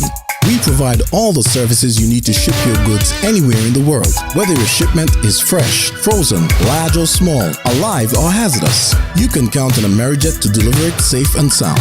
Amerijet International, by land, sea or air, we get it there. For more information, visit us online at www.amerijet.com or call us at KDP Enterprises at 466-9595. Did you know that the Grange Healthcare Facility is the first purpose-built, non-governmental healthcare organization on St. Kitts? It's situated at Otley's, 7 miles east of Basseterre in beautifully landscaped surroundings. The Grange has a team of highly trained professionals and provides care that's rated as being comparable with UK and North American standards. The Grange offers varied accommodations to suit your individual needs, and our all-inclusive packages make the cost of care per hour the most competitive on the island. Services include convalescent care for all ages, daycare facilities for older adults, rehabilitation services, and training and continuing education for healthcare providers. For more information, call 466-5525 or 465-8020. Fax 466-8221 or email thegrangehealth@gmail.com or visit our website at www.grangehealthcarefacility.com. Think before you bin it. There can be some use in it. The Nevis Solid Waste Management Authority, in collaboration with Taiwan ICDF Technical Mission and the Department of Environment, presents Let's Recycle. We're encouraging all residential homes, commercial businesses, and schools to bring along your plastic bottles, metal cans, and aluminum cans ready for an opportunity to win big. From 9 a.m. to 5 p.m. at the following locations. In Nevis, every second and fourth Friday of each month at Delta Petroleum, ex-Petrol in Camps, Big Six in Gingerland, and the Old Artisan Village in Charlestown.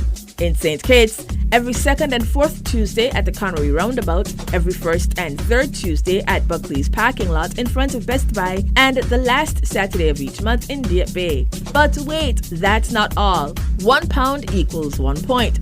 So bring your recyclables and build up your points for a chance to win stainless steel thermal bottles, flatware, and much more.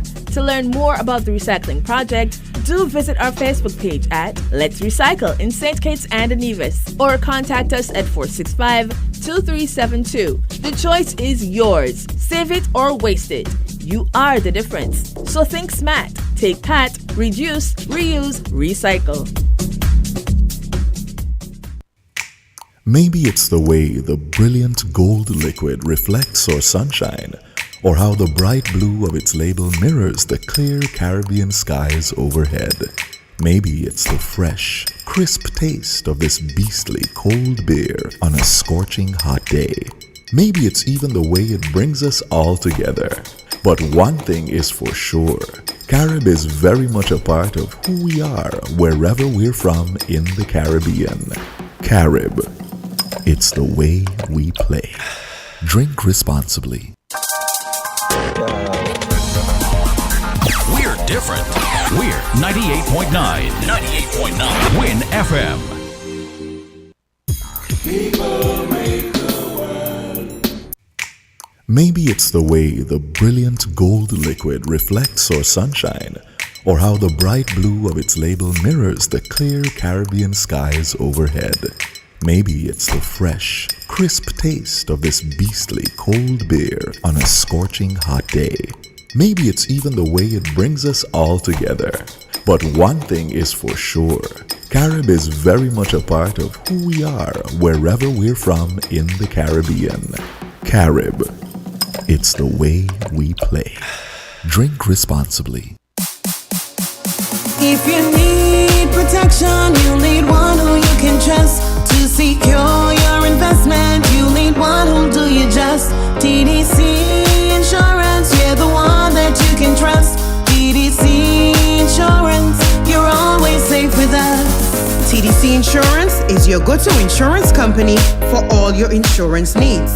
We take pride in offering you the best solutions and ensuring our customers are fully satisfied. TDC Insurance, we take good care of you, guaranteeing you peace of mind. You're always safe with us. People make the world go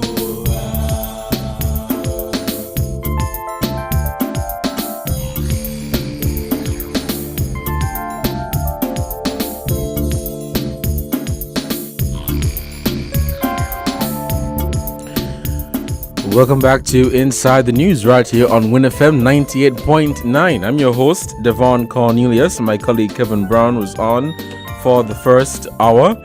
but I'm here to host the second hour. It is 12:39 here in the studios of WinFM 98.9. It is Saturday, September 3rd, 2022. Really happy to be here to interact with you, the good listeners of WinFM 98.9. Of course, we are live on social media. You can check out our Facebook page. That's Win Media SKN, as well as our YouTube channel. Thank you so much for joining today's edition of Inside the News.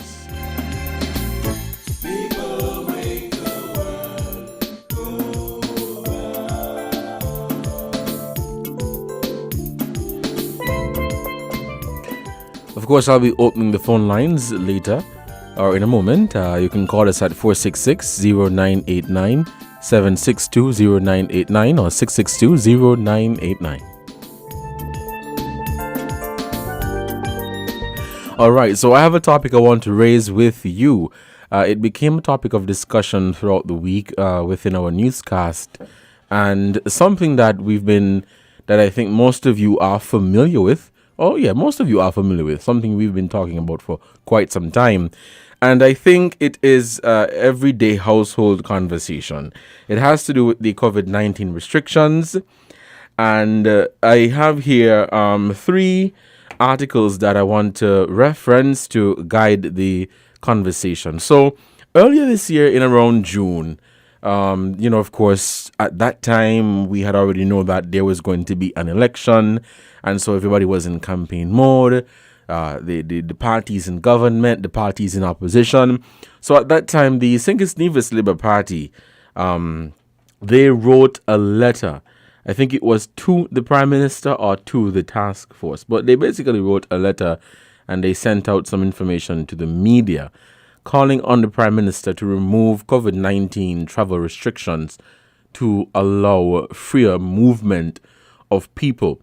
I have an article here, of course, penned by us, WinFM, and this was June 21st, 2022. It says, Cinco has COVID-19 protocols to help fight against the spread of the virus. Currently, those very same protocols have been a part of the national debate as citizens and residents are gearing up to go back to the polls to elect a new government 2 years after the last administration was voted into office.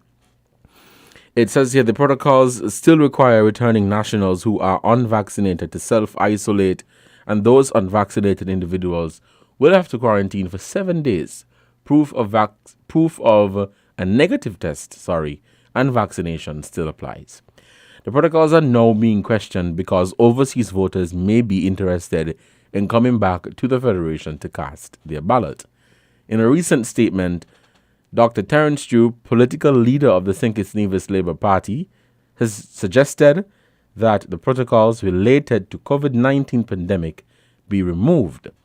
Dr. Drew specifically called on Prime Minister Dr. Timothy Harris to remove all travel restrictions and allow citizens to return to the country for pleasure, business, and the upcoming elections. The statement implied that there would be serious consequences if the Prime Minister used the existence of these protocols to impede or prevent citizens from coming home to vote. The statement reads, the right to vote and participate in the democratic process is sacrosanct. Sorry, I missed that word here. It says every citizen and division, whether residing in the Federation or overseas, has a right to take part in the upcoming elections. Dr. Harris and his cabinet of 3 elected members will not be allowed to use the administrative means, to prevent and deny citizens of their democratic right to vote, Dr. Drew stated. The political leader observed that over the last few weeks, he and his party had been engaged in intense consultations with individuals and groups representing nationals living in the diaspora who expressed serious concerns and anxiety that the online pre-approval process was going to be used as a means of excluding them from returning home to vote. The statement argued that Cinco vaccination coverage was the reasoning for the removal of the protocol, saying that 82.8% of adults vaccinated and the admission by the Chief Medical Officer on March 1st, 2022, there is a high threshold of population immunity that has been built up to buffer against the most highly contagious variants of the COVID-19, as well as the recent arrival of antiviral and therapeutic medications and tools on the global market, all point to the fact that Cinco Nevis is in the strongest possible position to learn how to live with COVID-19 and put an end to government regulation. So this was from the Cinco Nevis Labour Party leading up to the general elections. The SKNLP call on Prime Minister Harris to remove COVID-19 restrictions. No, there was I think it was a cabinet press conference right after that I attended. I think it was month end in June, not sure of the exact date, but I attended that press conference, and that was one of my questions as to, whether the government at the time would be removing the COVID-19 protocols. And so I posed the question, which was responded by the Chief Medical Officer, and I penned this article on July 1st.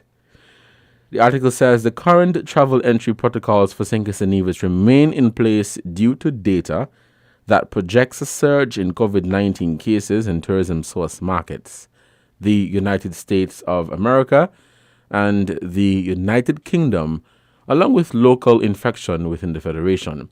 That is according to the Chief Medical Officer, Dr. Hazel Laws. She said, quote, there is a surge in the number of cases locally. There is a surge in the number of cases in our source markets. And so the question of change, our entry protocols have been guided by data and the latest information. And so it is not wise to make a change at this time. The most important thing to do is to contain this present wave of COVID-19 prior to consideration of change. Dr. Law shared that the Centers for Disease Control and Prevention, CDC, has determined that Cinco Nevis has a high level of COVID-19 categorized at level 3. The CDC encourages travelers to get vaccinated before traveling to Cinco Nevis. If you are not up to date with your COVID-19 vaccine, avoid travel to Cinco Nevis. That was the recommendation by the CDC. Then I referenced what the Dr. Drew and the Cinco Nevis Labour Party had been talking about. Recently, Dr. Drew, leader of the SKNLP, issued a statement on the country's current travel protocols. The statement said the SKN Labour Party is demanding that the government remove the restrictions on persons coming into Cinco Nevis, particularly those who are nationals and are constitutionally entitled to vote in the upcoming general elections. Now fast forward to August 27th, 2022. Prime Minister says former administration kept COVID-19 travel restrictions for political reasons. So I think most you're listening now, and you perhaps you guess that this is where I was going with the conversation. So we're seeing before the elections, the former Prime Minister kept the travel restrictions in place.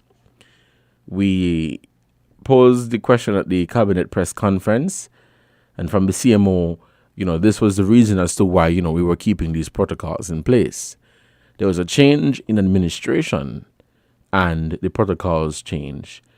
And the current administration is saying that the former administration kept the restrictions for political reasons. Is this your feeling? Is that your take on it? Would you say the former administration kept the travel protocols for political reasons? And how do you feel now that the COVID-19 protocols have been lifted? I mean, for me, personally, it's a relief. You guys know I always say that it is time we move on. And these travel or COVID restrictions, all of these things, they were necessary. We understood that they were necessary. But it became to a point where, people started to question, what is the reason behind keeping these protocols in place? Was it really because there was a surge in tourism source markets? These were the questions that people were asking. And so now that COVID-19 protocols have been lifted, the travel protocols, people are able to come in and out, and things are gradually going back to normal. I think for the most part, people are happy that we're not the only country left behind and everybody else is moving forward. At the same time, not encouraging or saying that we should, be careless in this thing. But we definitely have to move forward, have to move on. And so I want to get your take on whether you think that was the case. Do you think it was for political reasons, as that was the feeling on the ground? I remember a few weeks before the election, we went out walking through Bastia, speaking with people, and most people, they advanced that argument that, hey, they believe that the current protocols were only in place after the fact, for political reasons. We understood in the first instance, in the early parts of 2020, 2021.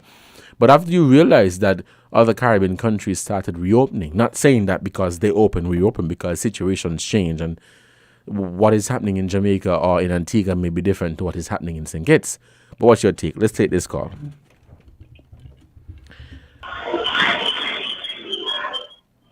Oh my, please, call him, turn off the radio, please.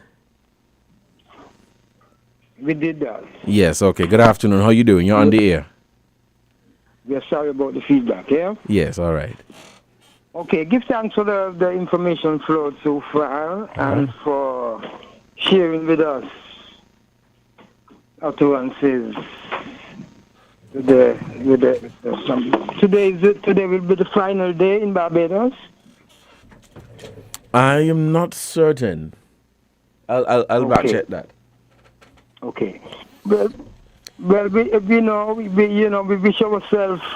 wish ourselves all the best because it's time that we rise, Wait, you're talking about the investment forum, the Agri Investment Forum? Yes. Afro-Caribbean, I think so. Yes, it's from the 1st to the 3rd. It ends today. Yes, that's correct. Okay. Mm-hmm. Yes, it's time that we rise as people. We have been a mighty.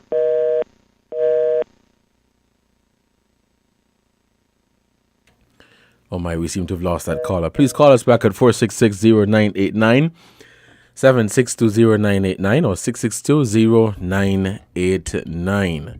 For those of you who are just tuning in, this is Inside the News right here on WinFM 98.9, and I'm your host for today, Devon Cornelius. We're on the conversation of whether you think the former administration kept the COVID-19 restrictions for political reasons, as suggested by Prime Minister Dr. Terence Drew. I referenced some articles that we wrote here on the situation where in June, the SKNLP called on the government, then Prime Minister Harris, to remove COVID-19 restrictions to allow people to come in. We followed up at the Cabinet press conference. Let me stick that pin and take this call. Caller, good afternoon. You're on the air. Yes, good afternoon, Devon. Good afternoon. How are you doing? I'm doing good. Awesome. Devon, I wanted to make a comment on the first half of the show that your co-host raised with the conference with Mayor Martin. Okay, sure. Devon, over the past 2 years, I've been saying that the Most High is speaking to us in many ways. Now, I'm going to go back to when COVID came on the scene.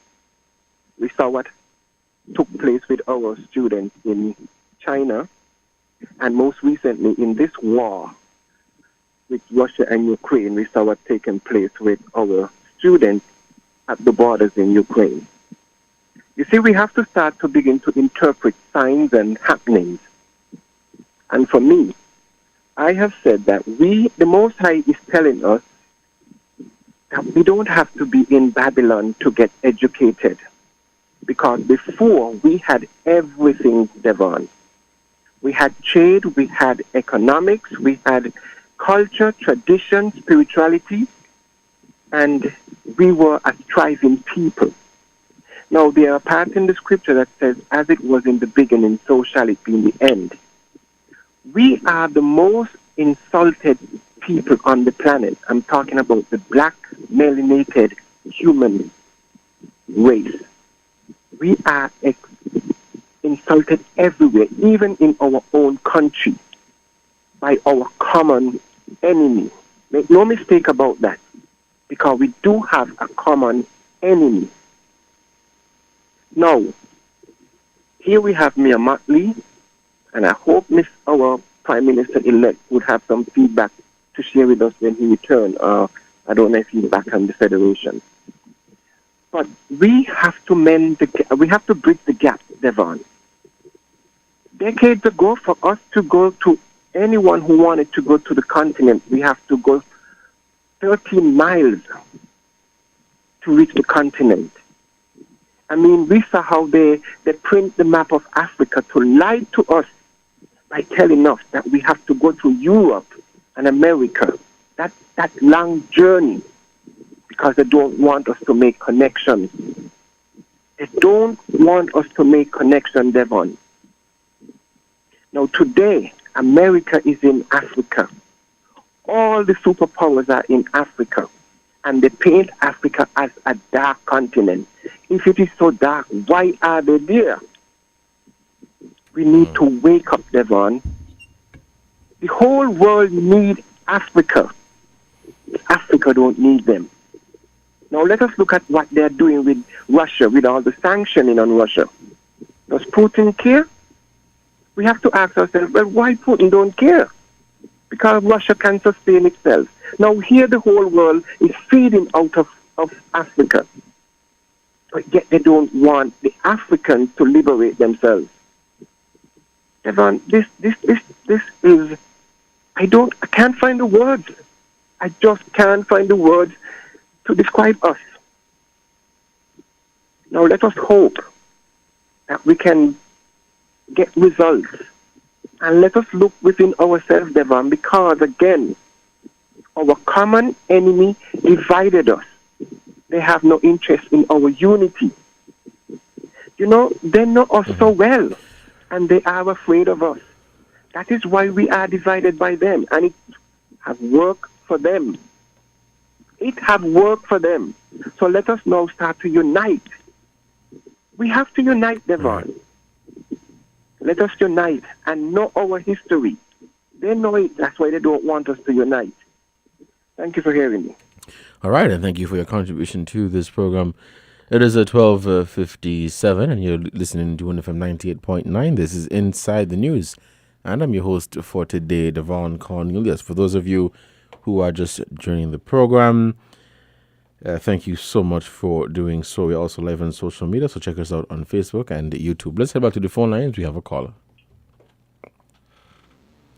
The caller, you're on the air. Good afternoon. Hi, good afternoon, Devon. How are you today? Good afternoon. I'm giving thanks for life. I myself was intrigued with, and I think it's timely. I think that is what media is there for. It's a timely forum between the continent of Africa and CARICOM.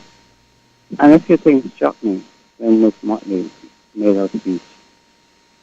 There is a bank in Trinidad that has already made connection with the continent and it has established a branch. We in St. Kitts and Nevis, we enjoy the growth of the St. Kitts and Nevis and Greater National Bank. I am saying, I am hoping that the authorities that speak would do likewise, because there are other banks, indigenous banks in the Caribbean that would do likewise. And with the enormity of the St. Kitts and Nevis and Greater National Bank, the assets that St. Kitts and Nevis National Bank has, that can be leapfrogged, that can spread like wildfire in terms of the membership, in terms of its assets on the continent of Africa, because of the Africa space, the free trade movement.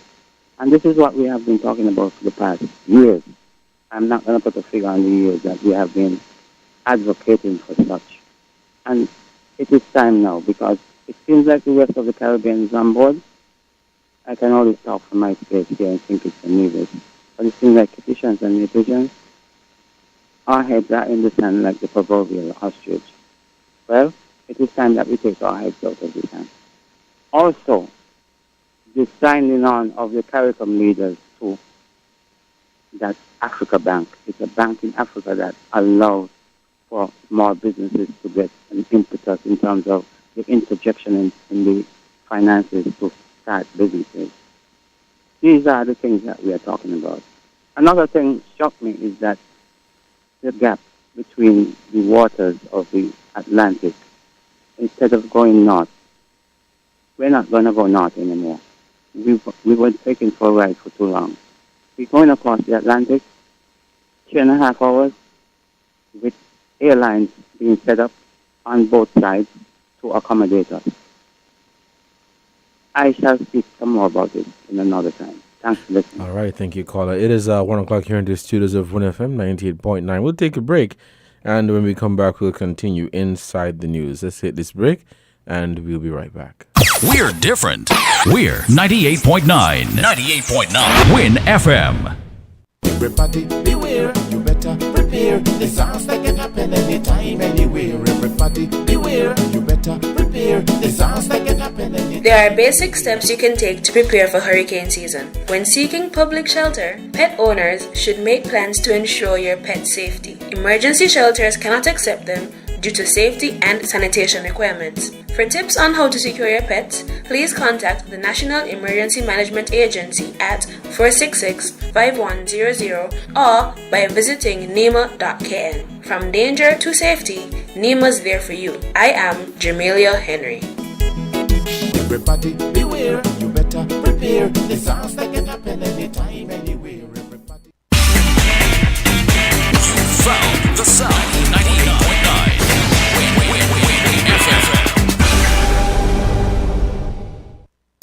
People make the world go round. Maybe it's the way the brilliant gold liquid reflects our sunshine, or how the bright blue of its label mirrors the clear Caribbean skies overhead. Maybe it's the fresh, crisp taste of this beastly cold beer on a scorching hot day. Maybe it's even the way it brings us all together. But one thing is for sure, Carib is very much a part of who we are wherever we're from in the Caribbean. Carib, it's the way we play. Drink responsibly. Yes? Jean! Body spray's hot, boy. I can't take it. Well, it's a good thing I called. The TDC Home and Building Depots are having their Cool 'em Down sale with 20% discount on fans, AC units, coolers, fridges, and more to beat this heat, girl. Girl, Betty, you're making joke. No, so stop sweating and let's go to the store now. Ooh, you come pick me up, because may want to miss the sale at TDC Home and Building Depot. Yeah, man. And don't forget you can also shop online too, using shoptdcgroup.com. Cool. Terms and conditions apply. See stores for details.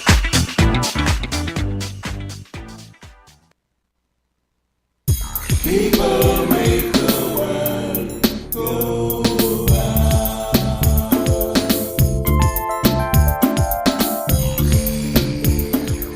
Welcome back to Inside the News. Let's head back to the phone lines. We have a caller. Caller, you're on the air. Good afternoon. Good afternoon, Devon. Good afternoon. How are you doing today? I'm good. I was wondering if it really makes sense to approach better trading and other links with Africa via conferences such as these, summits such as these, as opposed to, shall we say, walking before you run. We have to solve the logistics of trading and traveling and communicating within our region itself, because we obviously have problems with that. Okay? We have poor air and sea links between our islands. And so does it really make sense to approach this as we've been doing in the past? You have, for instance, where you have this new link between, I think it's Jamaica and, is it Nigeria? And now I think they're looking at Barbados, Ghana, is it? Using Ethiopian areas. When you do it in a bilateral arrangement like this, it seems not to make much sense. I mean, wouldn't it make more sense if the whole of the Caribbean region had access to this gateway through Africa? If you're going to just do it Barbados, Africa, look at the population of Barbados. It would, unless they're planning on a one-way type arrangement, I guess, it really doesn't make sense. All right? And it isn't that we can't solve the problem. I mean, I think, for instance, is it the Bahamas have scores of islands that are connected via air and sea links. So it isn't that it can't be done, right? It's just that we don't seem to have the will to do it.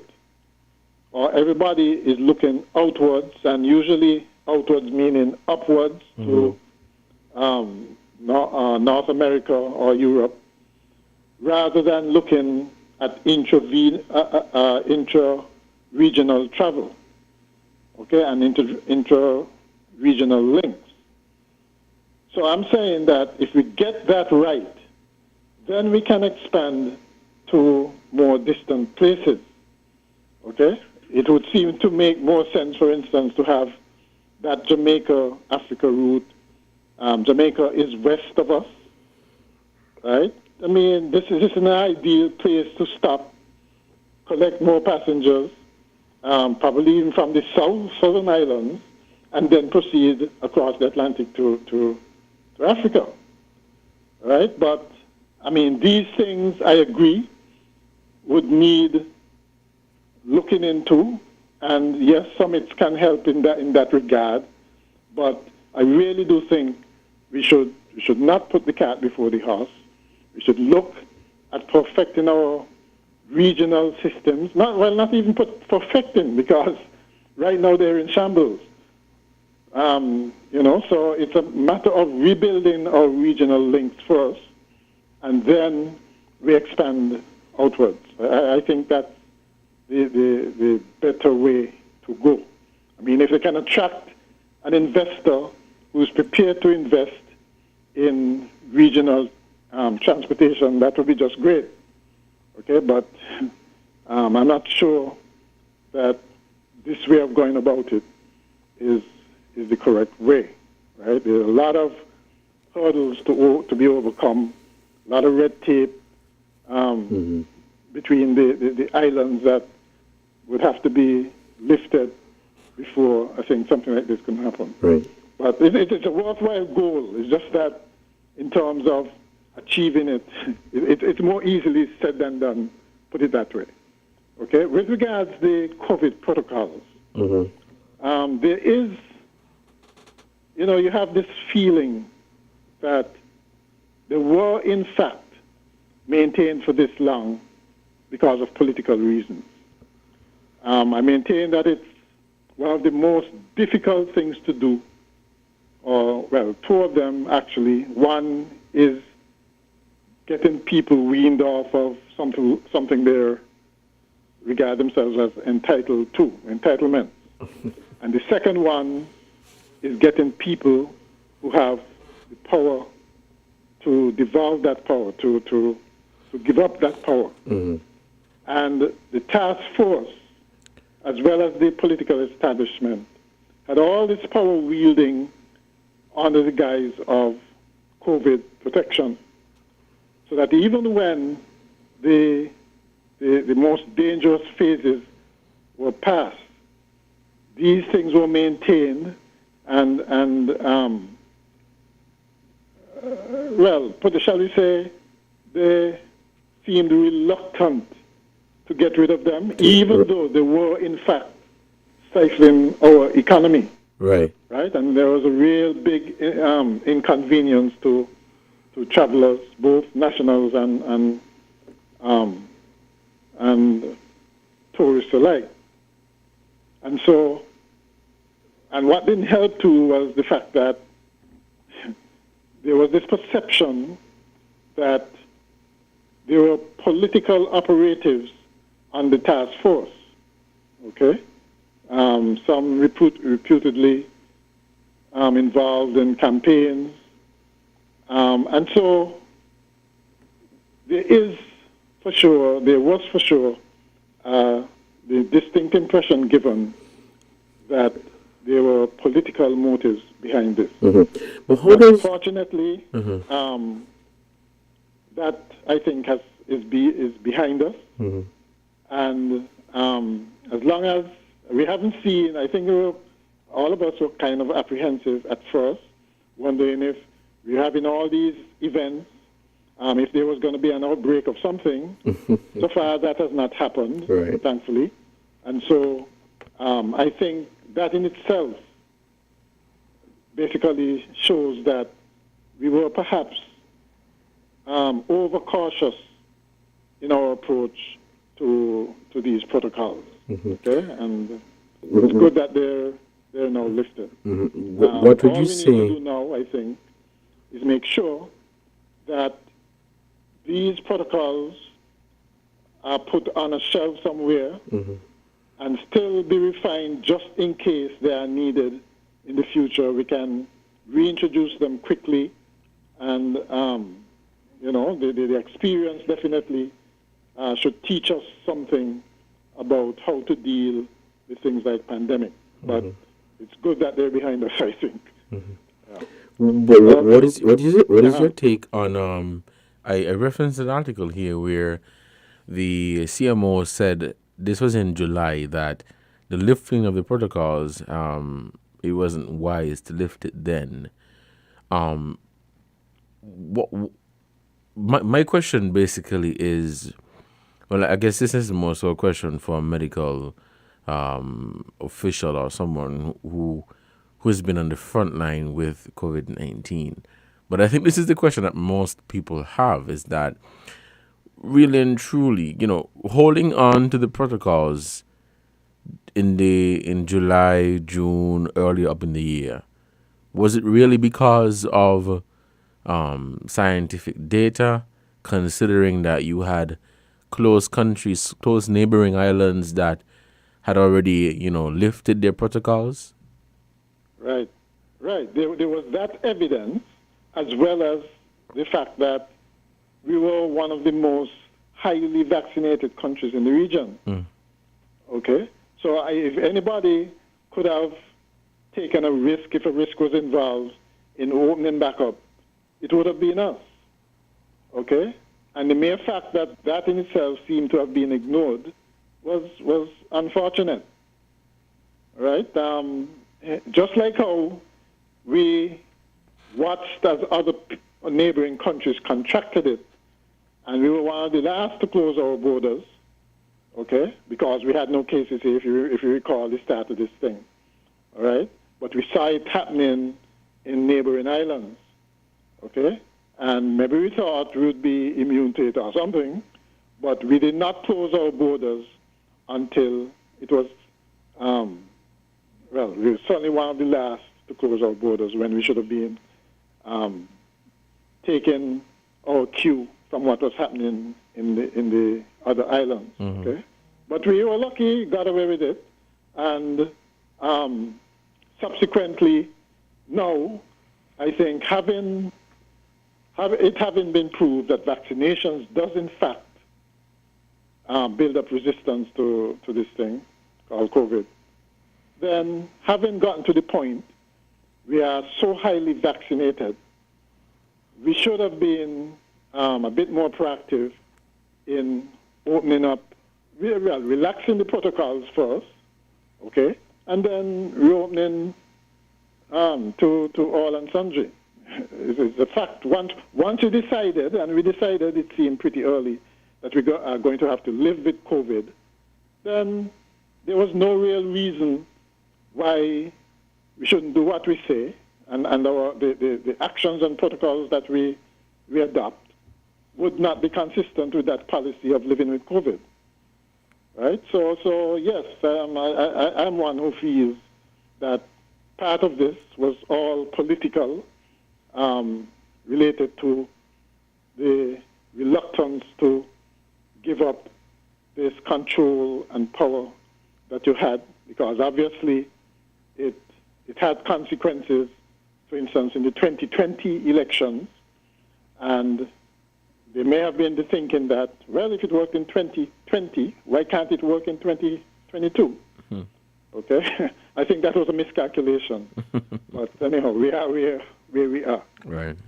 Okay. All right, caller. All right, it's 15 minutes, past the hour of 1 o'clock, here in the studios of WinFM 98.9. Thank you so much for joining the conversation. We'll take this. Okay, we have a caller. Let's take this call just before we take that break. Caller, good afternoon. You're on the air. Good afternoon, Devon. Good afternoon. How are you doing today? Man, I'm giving God thanks as usual. I'm just praying for his protection, you know? Yes, especially in the hurricane season. Yes, man. Yeah, all the guts are running. Oh, And yes, so yesterday. Huh? Yesterday, right? Yeah. They said this morning the college guts was running too. Mm. When you passed, it wasn't running, no? I didn't pass by that early. Oh. Mm-hmm. You know, some people still don't park your vehicles here. Well, when old people say, who don't hear us feel right? You're another one, right? Right. I guess they didn't see it. Well, even And with the don't holiday. drive too. How much time you don't drive too? Because sometimes it look as if you could actually cross. Mm-hmm. But sometimes your engine could stall in the middle of the crossing. And sometimes our people don't stop to consider that. Anyway, I want to thank Kevin. He did me a wonderful favor. When he played the address by the representative for the AU, African Union, Mm-hmm. and also Mayor Motley. You know, I heard the last caller. Those sentiment he raised were those the British raised, you know. Instead of setting the people free, in 1834, he said they need apprenticeship. You know that? No. They need 4 more years to learn how freedom goes. How long have people been waiting for Africa and the Caribbean to work together? We're not just talking tourism, you know. I think maybe you missed the point. It is a trade. Isn't that trade they're talking about? Hello? Yes. Trade and investment. Right. It's not just tourism, it is trade and investment. If you listen carefully. Because when we have this passport, that is our export,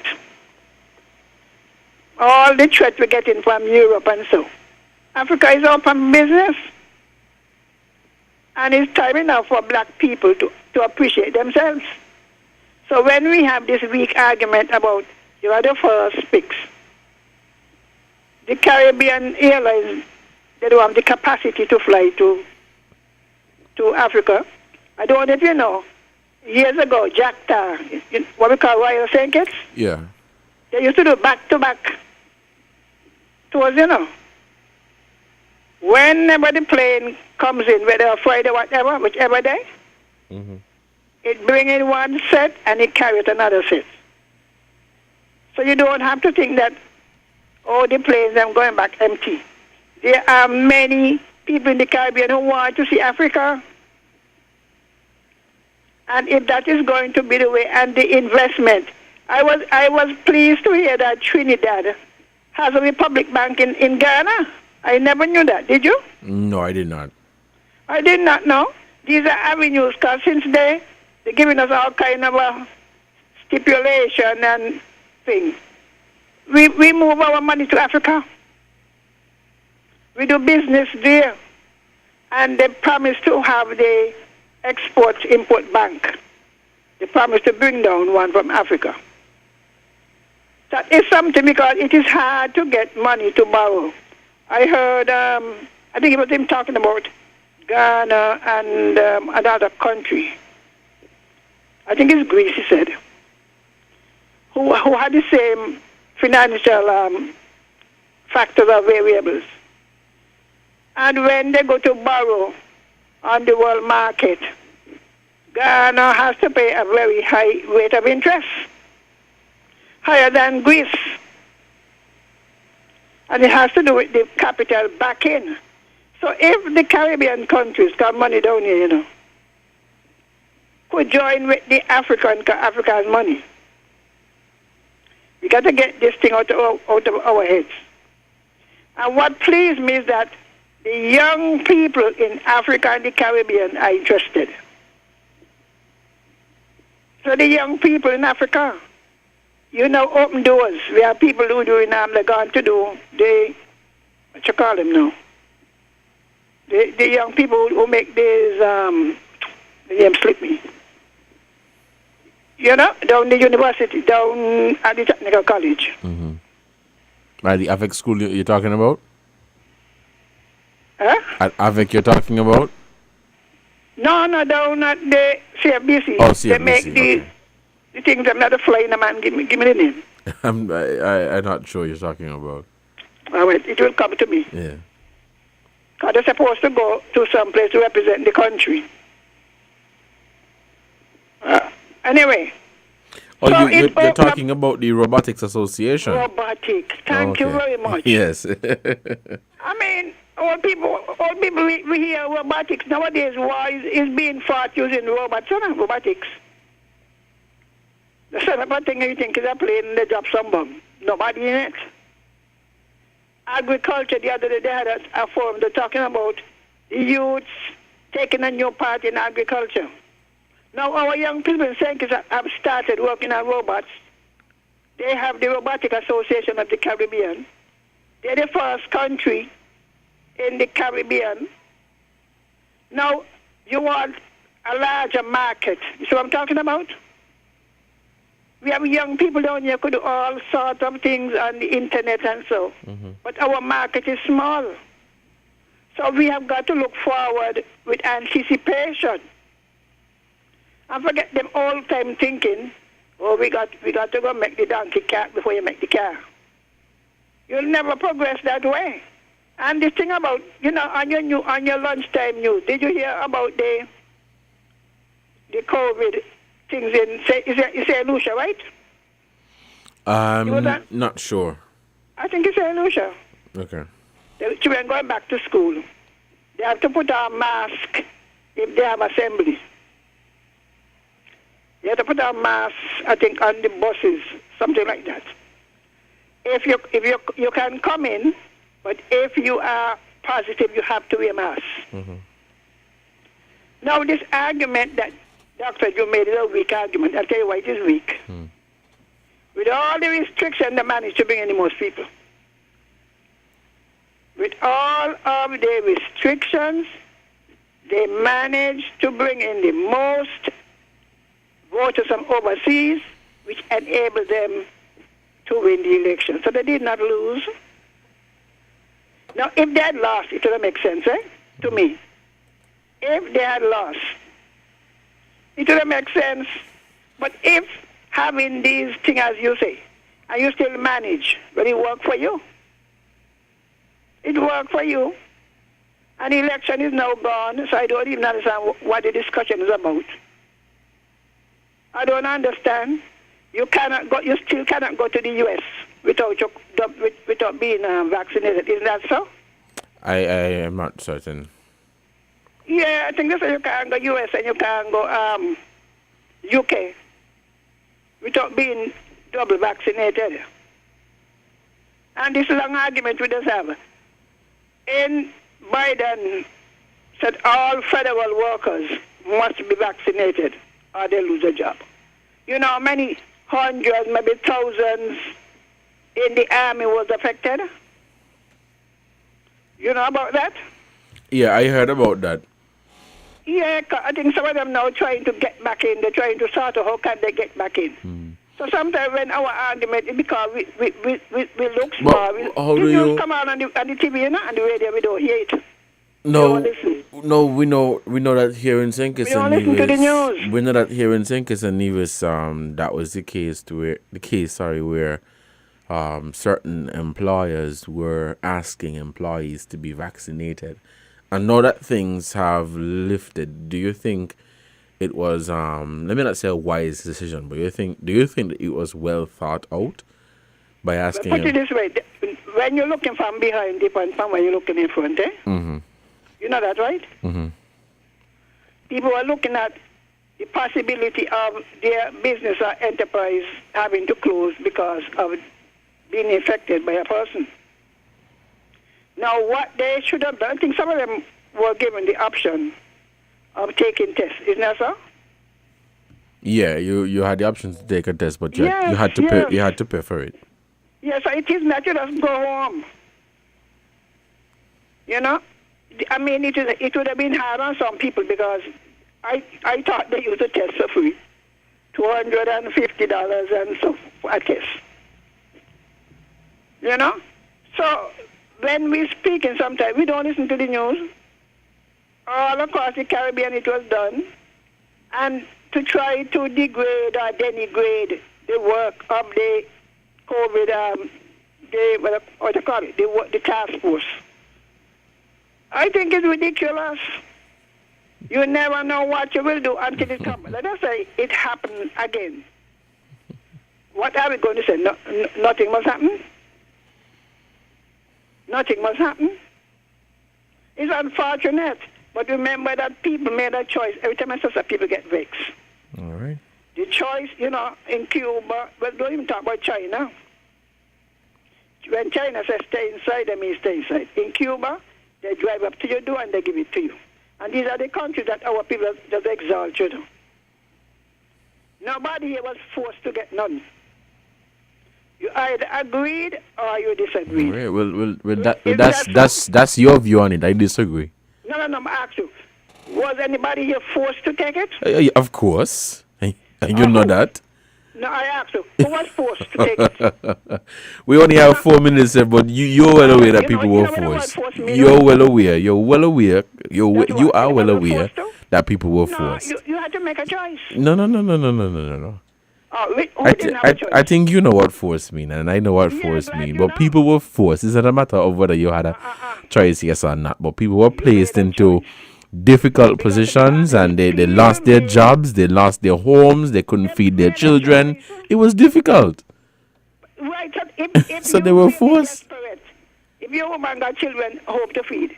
You're gonna, oh well. But people had genuine concerns, and you had a situation where even though people had a genuine concern, there were some people that were so ignorant. They were like, "Oh, to hell with you and your ignorant concern. Take it now," and it happened for real. Nobody cared. No one cared, sadly, that people had genuine concerns. They were just concerned about you taking it and taking it no. And because people refused to take it, they lost their jobs, they couldn't feed their children, their livelihoods were torn apart. No. They were forced. Okay. Well, that's your take. That's your take. But this is a ticklish topic to have because it's one that people normally run away from. But people were forced. And I know sometimes you're afraid to have these conversations, and people are like, "Oh, don't talk about that." But people were forced. Lives were destroyed. There are people right now suffering, can't even pay the bills. Oh, yeah. Let's take this final call. Caller, good afternoon. You're on the air. I just want to say good afternoon, everybody in Radio Land, and good afternoon, Mr. Cornelius. Good afternoon, caller. How are you? I am doing great, and what of you? Not bad. I'm giving thanks to life. I always enjoy listening to you, and I want you never to change your approach to constructive journalism. Speak the truth. Speak it ever. Cause you what it will, as Bob Marley said, he who does He who hides the wrong he did does the wrong thing still. There are no people who force. I just hate when people come with revisionist history. And I love Sylvine, and she knows that I does. But please, for today, stop it. I know we don't have much time. I just want to tell you that in listening to Mia Motley, my heart got inflated. Why? Because the challenges we face as black people in general and members of the diaspora in particular are as nuanced as they are complex. Generations of times past have been chipping away at the obstructions that threaten to abort our greatness. You must admit that we are, after all, the progeny of slaves owned by white masters who incidentally are still in control. Kwame Nkrumah of Ghana fame learned this with his coca dream of lifting his people from poverty. They had price controls. You know, he died in disillusionment. He was the president of the first nation in Africa to gain its independence. They call him thief and chase him from the land. Patrice Lumumba of Congo fame was assassinated by blacks under the influence of King Leopold. He wanted to break the yoke just as much as Mia Motley. Unfortunately, King Leopold could not stand losing the precious metals that he was looting from us remorselessly and ruthlessly, even over there, where they got the oil right now. You understand that OPEC has struggled to fight back by establishing price controls. Okay, 5 of us producing oil, nobody could buy from you for 5 cents, and from the next man, 3. Holding one head is what we call it, in natural terms that people could understand. But you know, in spite of all of these obstructions, when I look at us, I say still we rise. And as a child of the diaspora living in the Caribbean, I understand intuitively everybody gonna get their chance, but it's like a relay race. You do as much as you can, but then you pass on the baton and give it to the next man who will take it a little further until we get to the finishing line. And I want to close by telling you something that President Kennedy said when he said we got to get a man to the moon by the end of the 60s. Russia was already ahead of them. And he said something I would never forget. He said, you got millions of disparate parts that got to come together and work in unison. And they are so intricately balanced that if one thing goes wrong, we are going to stumble and fall. And he said, America is going to make it there. And we are not going